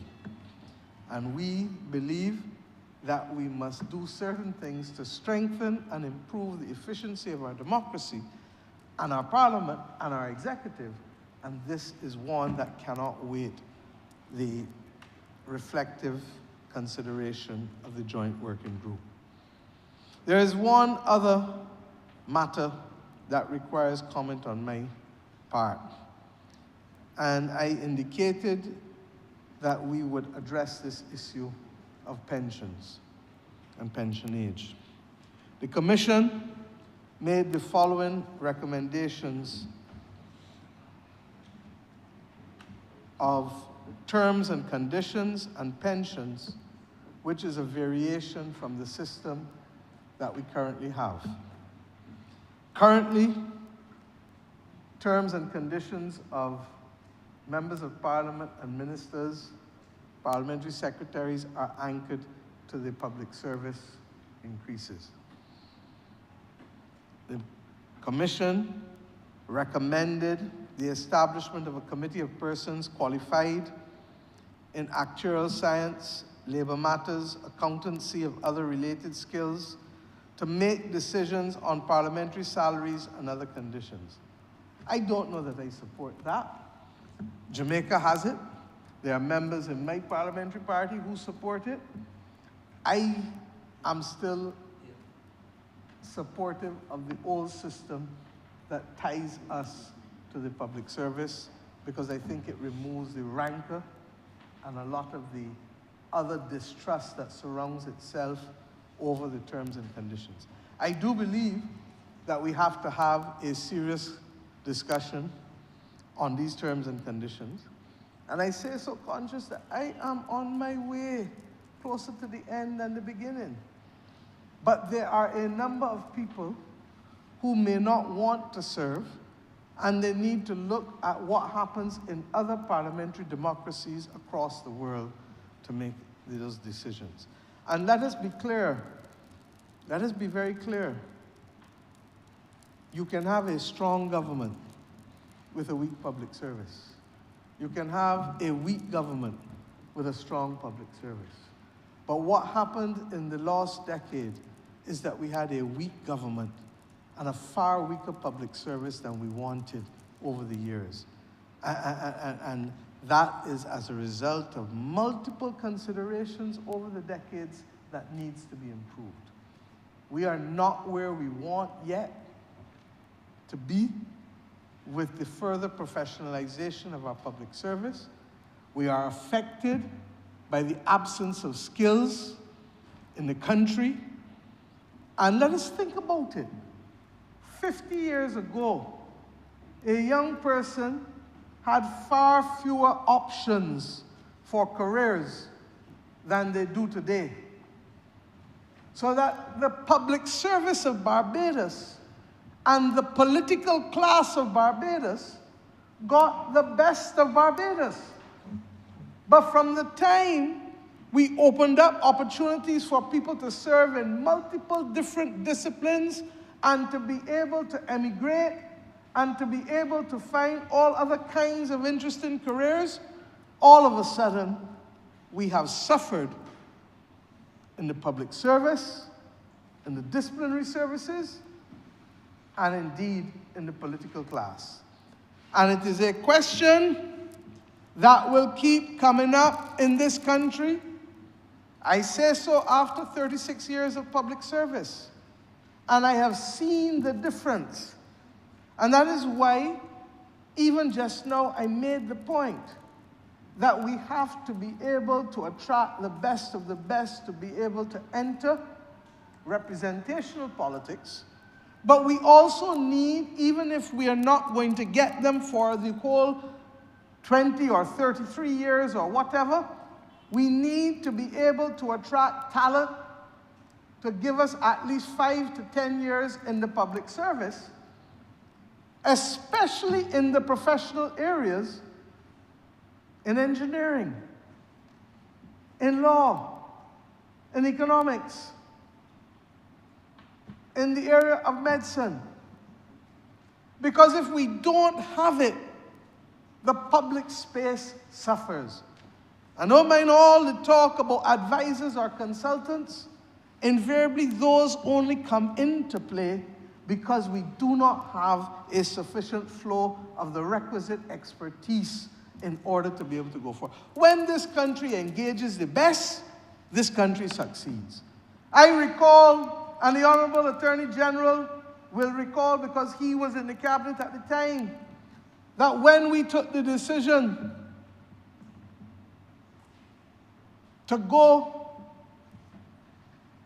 he was in the parliamentary party, and then at the cabinet when the decision came, to go to arbitration with Trinidad and Tobago, people said, don't go. Do not go. It was taking too long. He was in cabinet. It would take too long, and it would cost us too much. Don't mind that the then Prime Minister, the Honourable Sir Harold St. John, he wasn't Prime Minister at the time, but he had been responsible for almost, he and Frank De Silva and others at different times over a 30-year period in trying to get a fishing agreement with Trinidad and Tobago. We couldn't deal with our energy resources. We couldn't deal with fish. And we took the decision to engage the best legal representation that we could secure internationally in arbitration and in law of the sea matters. And we got in and out in less than 2 years and at a cost of $6 million at a time when people feared that we would be there for 10 years and that we would have to spend tens of millions of dollars in order to resolve this matter. I speak again of our journey to restore macroeconomic stability in this country. And much has been said about who we've hired and what they have been paid. And I say to you once again that in every instance, when we hire the best, we get the best results. The Leader of the Opposition made much ado about what we pay to a consultant who has advised us on tax reform. And this country doubled its corporation tax in the last year. He has made much ado about White Oak. But White Oak has not only helped us successfully restructure debt in this country, and their fee is cents in the dollar. Now, it is true that the debt is large, and therefore that would have increased what they have been able to pay. But if you go to anybody in Barbados and say, I want you to help me recover something, and I'm only going to give you 20 cents in each dollar. Not $20, not 20%.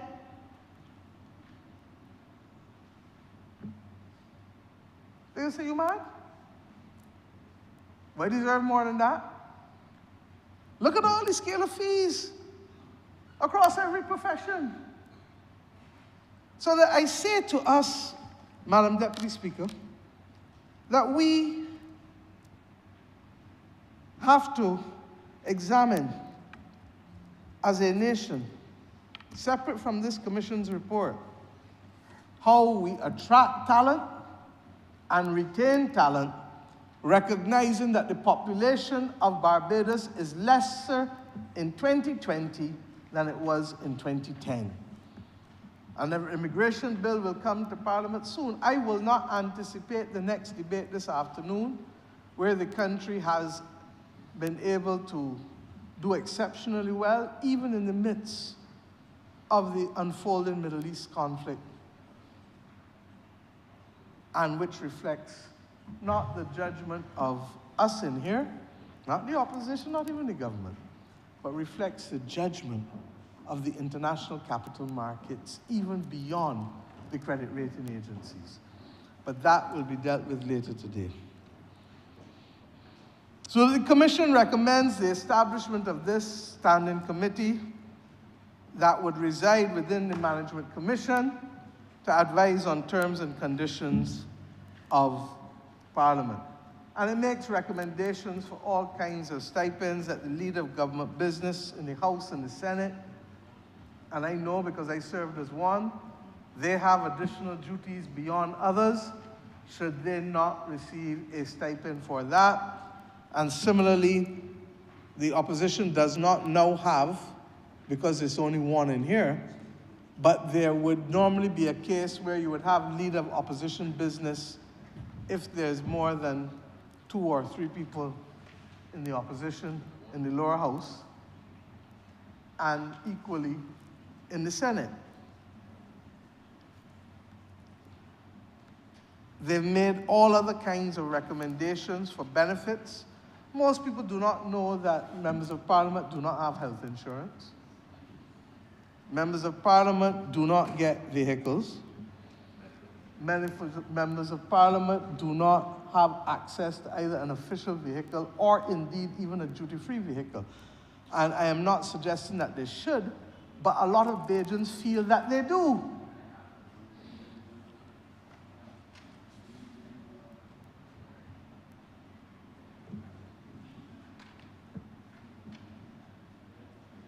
And there are a whole host of other things that that report addresses,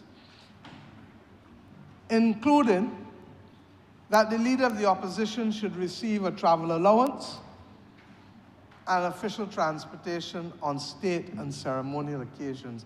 And I fully support that, because I do not believe that the leader of the opposition of any nation should be butting about trying to find a part when there is an official function, or coming in hot and sweaty, not being able to participate in state affairs.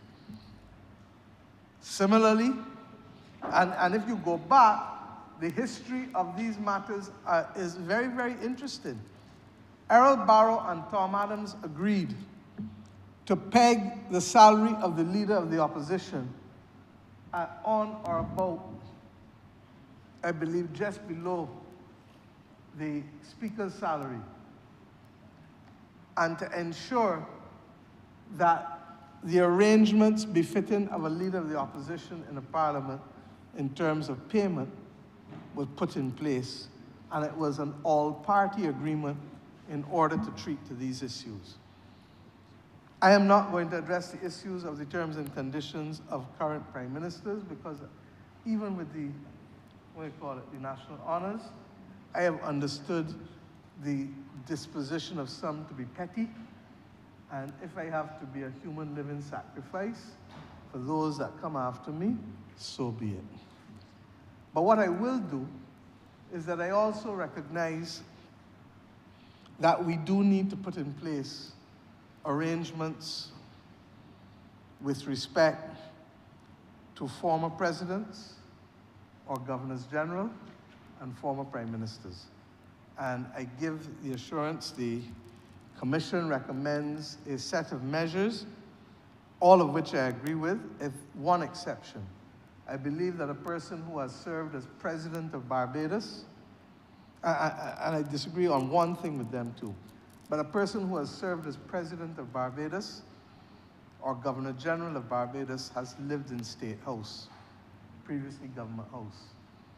When they go to return to their own home, in many instances there is work to be done. They've got to outfit certain things again, especially if they've spent more than 3-4 years in office, appliances, different other things.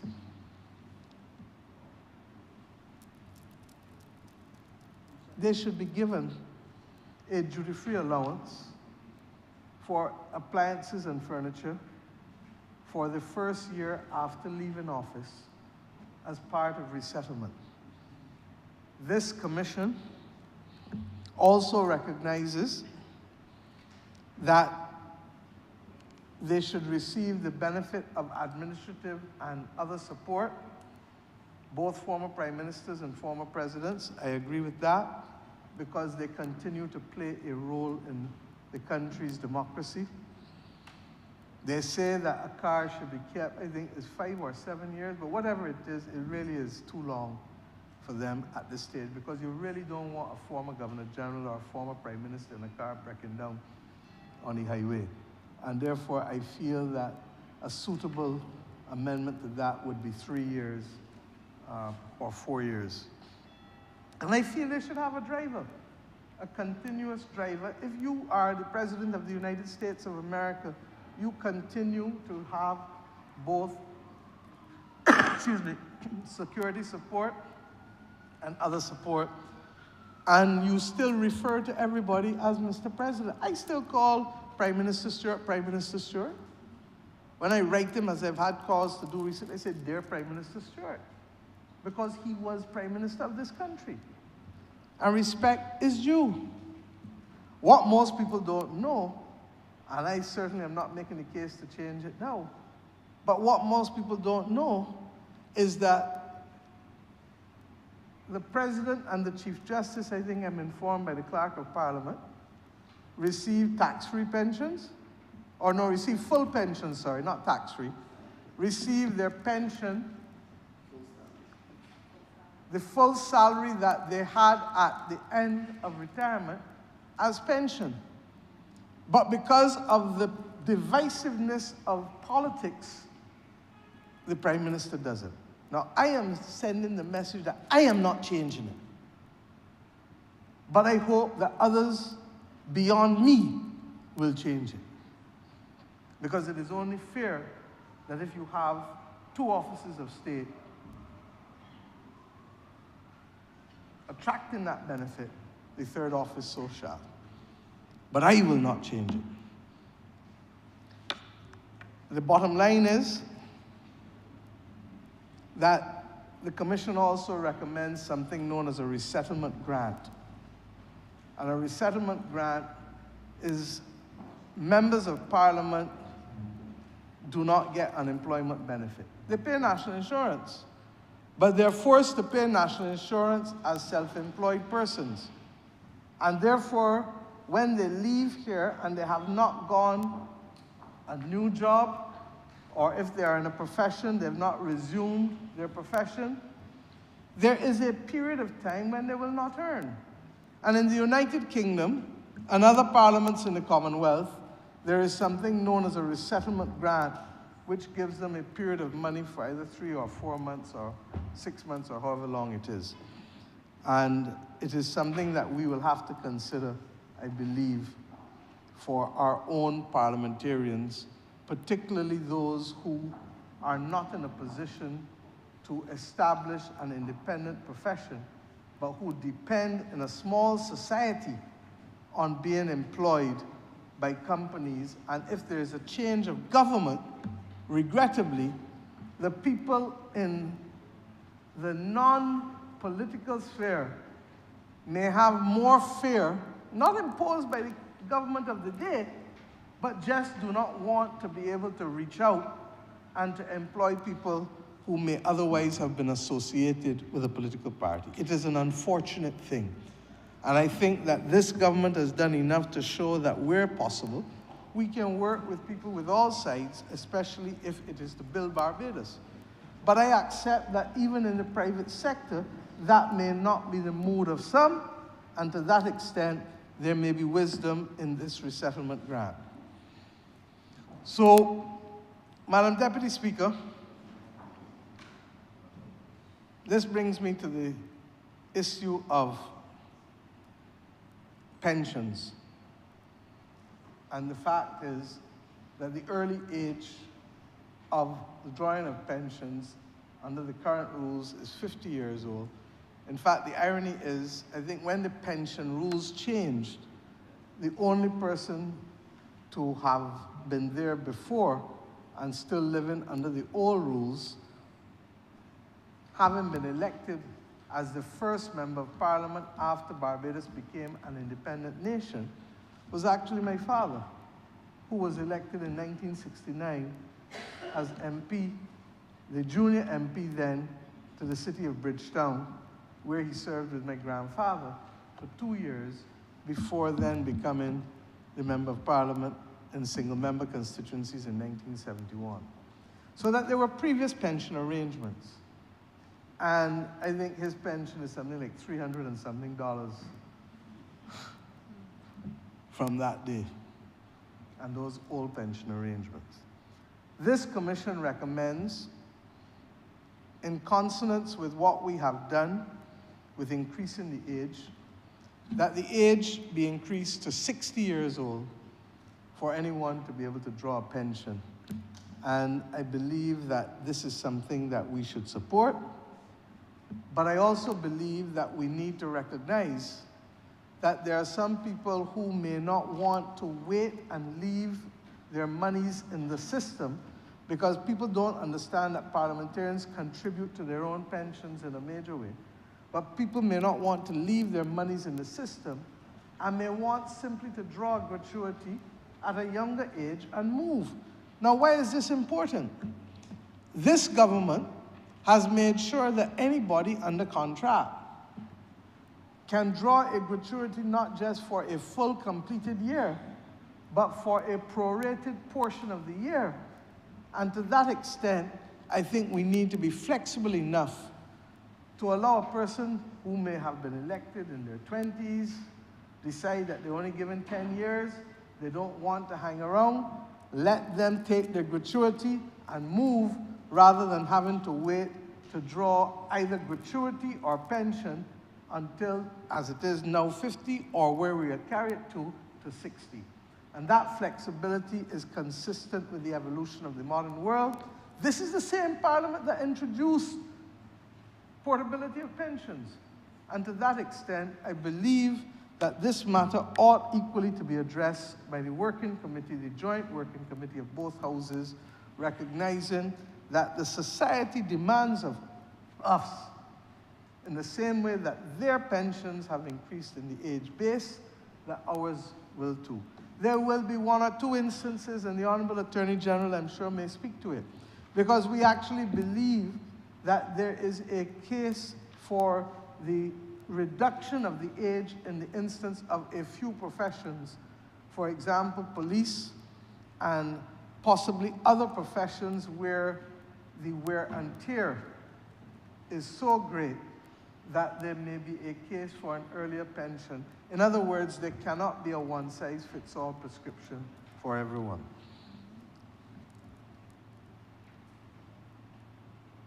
I believe Madam Deputy Speaker, that this has been good work. And we have a responsibility now to carry forward this good work. As I said, there is still the Thorne Commission, which will have to be debated. I'm not sure if anyone in here knows who that commission was named after or when. There is also the Constitutional Reform Commission, but their report will await the additional report that must come on the responsibilities of citizens, consistent with what we settled in the Charter of Barbados in November of 2021 on the eve of our becoming a republic. That citizens of Barbados have not only rights, but responsibilities. And against that backdrop, what should be the responsibilities that we enshrine in our Constitution so that every young boy and girl knows what is expected of them as a citizen of this nation, rather than only believing, as many have been told over the last 59 years, that we have rights. Of course we have rights. But we don't only have rights, we have responsibilities. And if we didn't exercise those responsibilities, even just to maintain the house, it would start to fall. Think of it. A house that is closed up, that has nothing being done to it. The tiles will blow. The plumbing will stop working. The place will get, moldy. And therefore the country, the nation is no different. If we as Barbadians do not exercise the duty of care and the duty of responsibility, duty of care to the nation and to each other, duty of responsibility to maintain and build, to be firm craftsmen of our faith, we will not enjoy the kind of quality of life that we want to enjoy, and we will not be able to assume the greatness that this nation is capable of and that so many have worked hard to try to lay the foundations for. I believe, therefore, that the time has come for us to start the process of taking decisions. And I look forward to the debate in this honorable chamber. I look forward, and I suspect the commentaries the debate may take maybe 2 or even a third day, because I don't think that there is anybody who really doesn't want to participate in this debate. It is so important in both houses. But whether it takes us 2-3 days in here and 2-3 days in the Senate, and whether it takes the working group time, I believe that we have a responsibility, recognizing that it is more than half a century ago that decisions were made about the functioning of this parliament and this democracy, and to that extent, how we function is not sufficiently reflective of the modern independent republic that we have become. Madam Deputy Speaker, Barbados has had a history of being a strong democracy, and long may that be so. Barbados has had a history of free and fair elections. We have in fact had 1 general election and 1 by-election since becoming a republic. And if you would recall, in 2021, there were those who stoked fear and said that if we become a republic, we become a banana republic, and what will happen to our democracy and what will happen to our elections?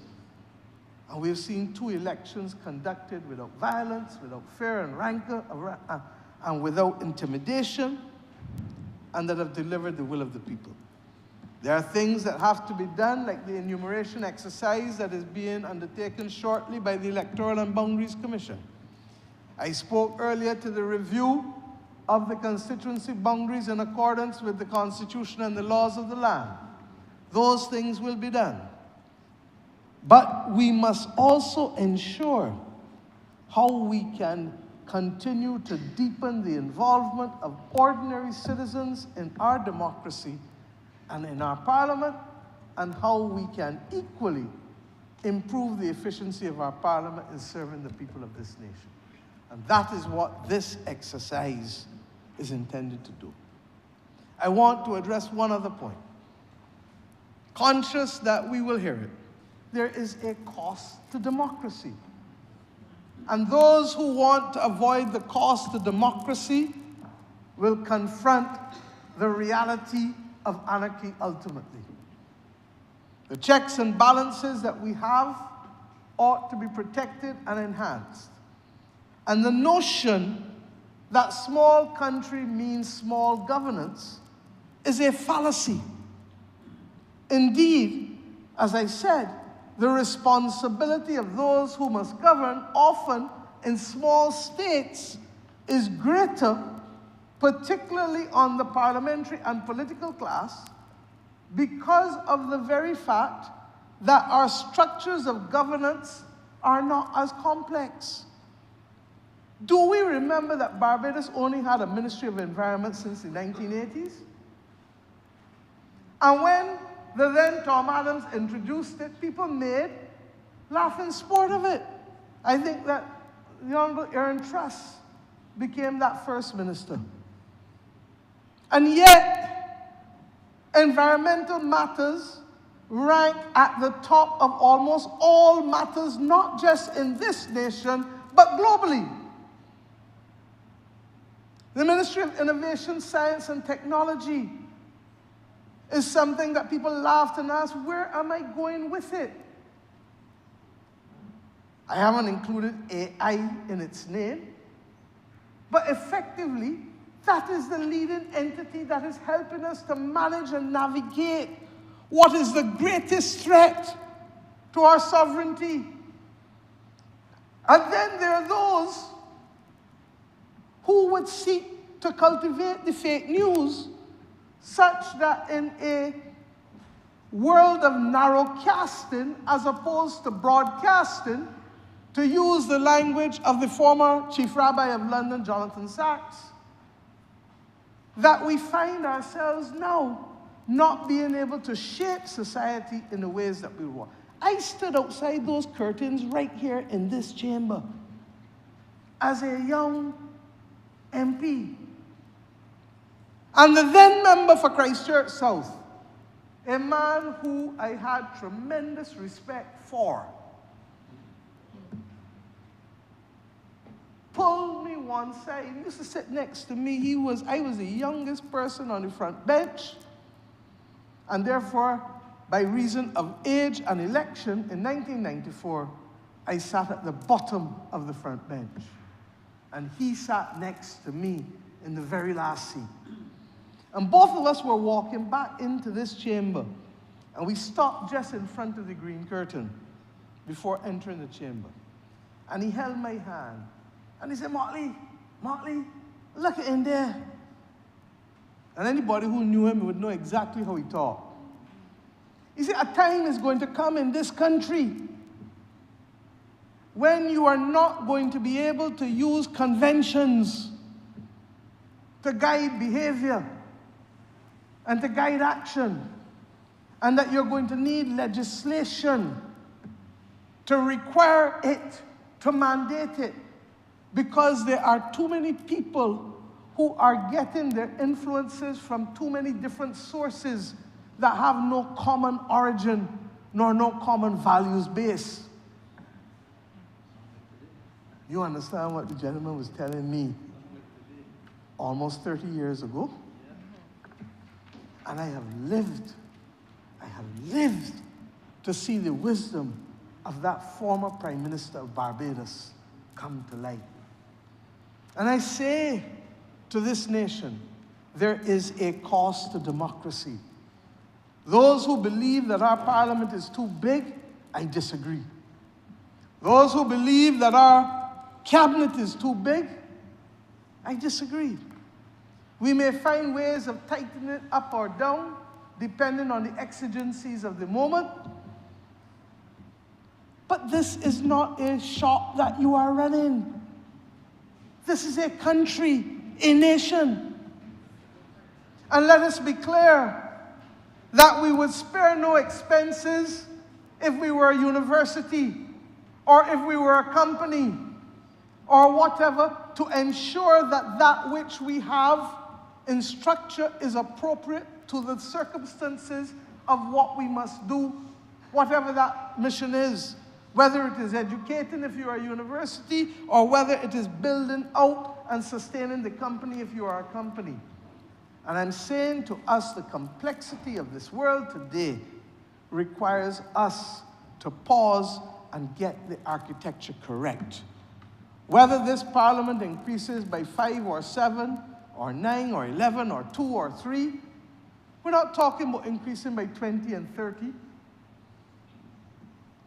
But what we do need to understand is that if Bajans are operating in real time because of technology, that in a very real sense, they have to operate in real time also in terms of governance. And I want to read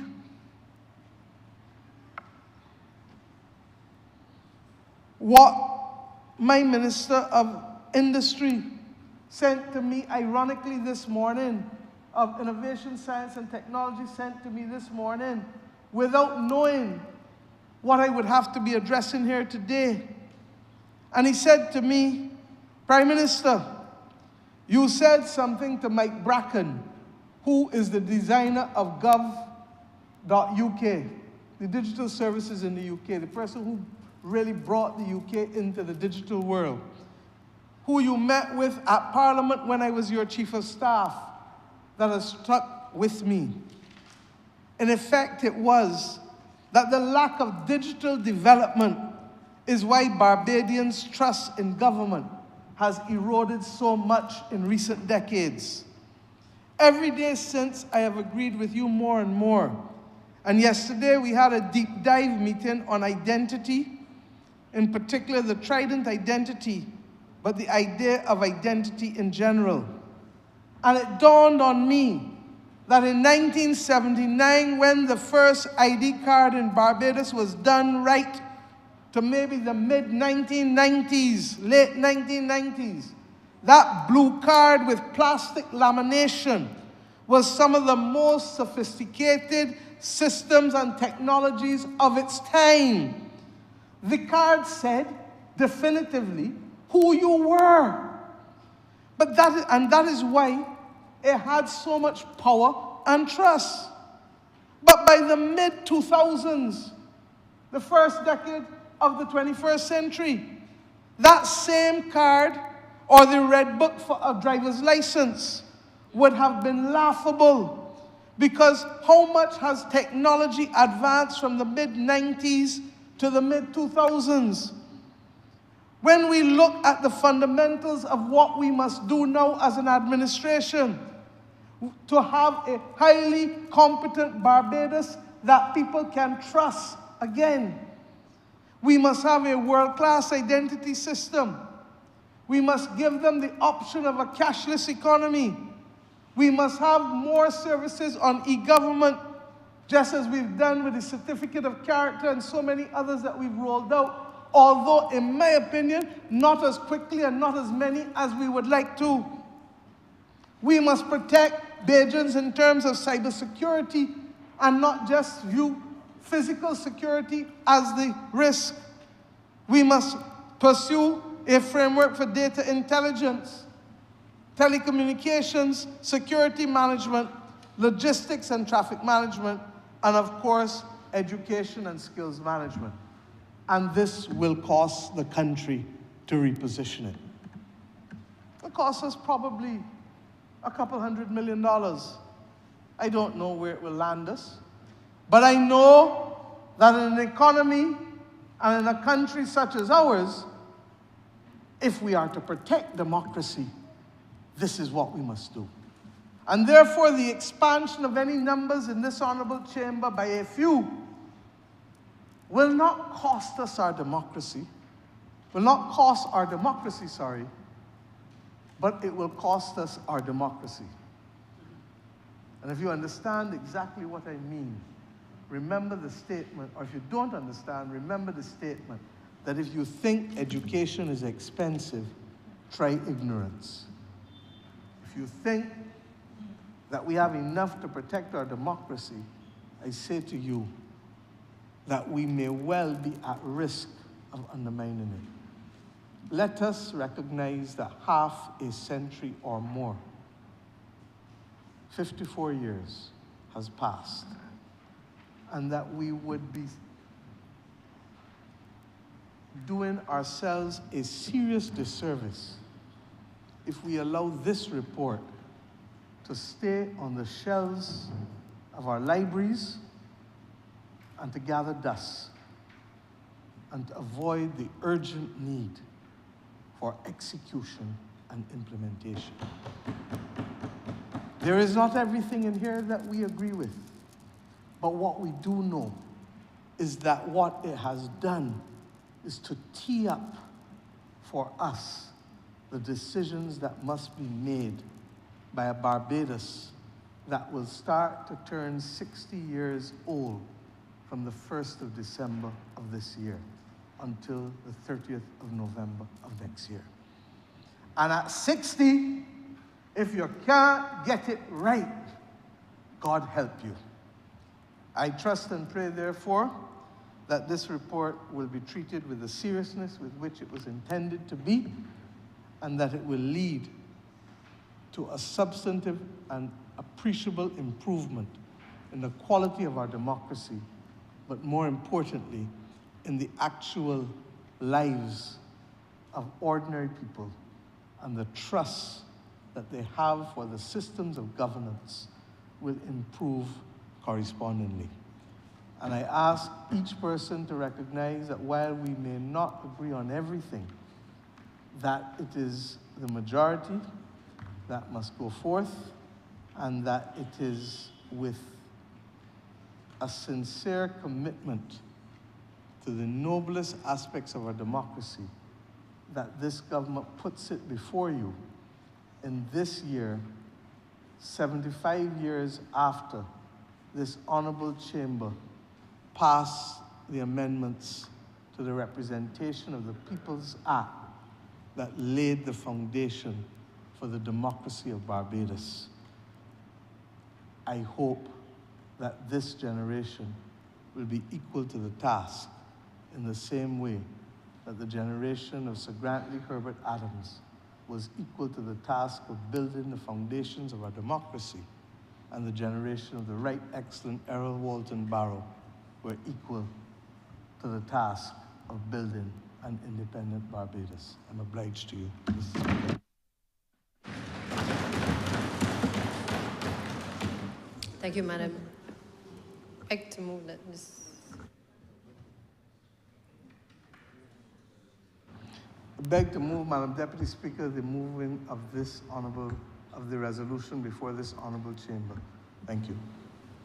Second it, and reserve the right to speak. Beg to second that, ma'am. Right to speak. Madam Deputy Speaker, I beg to move the suspension of the House until 20:03 this afternoon.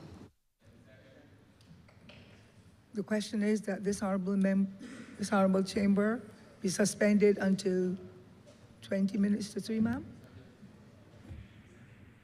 Madam, 20 minutes to 3? 20 minutes to 3. All honorable members in favor, please say aye. Those against, please say no. We think the ayes have it. This honorable chamber is now suspended until 20 minutes to 3.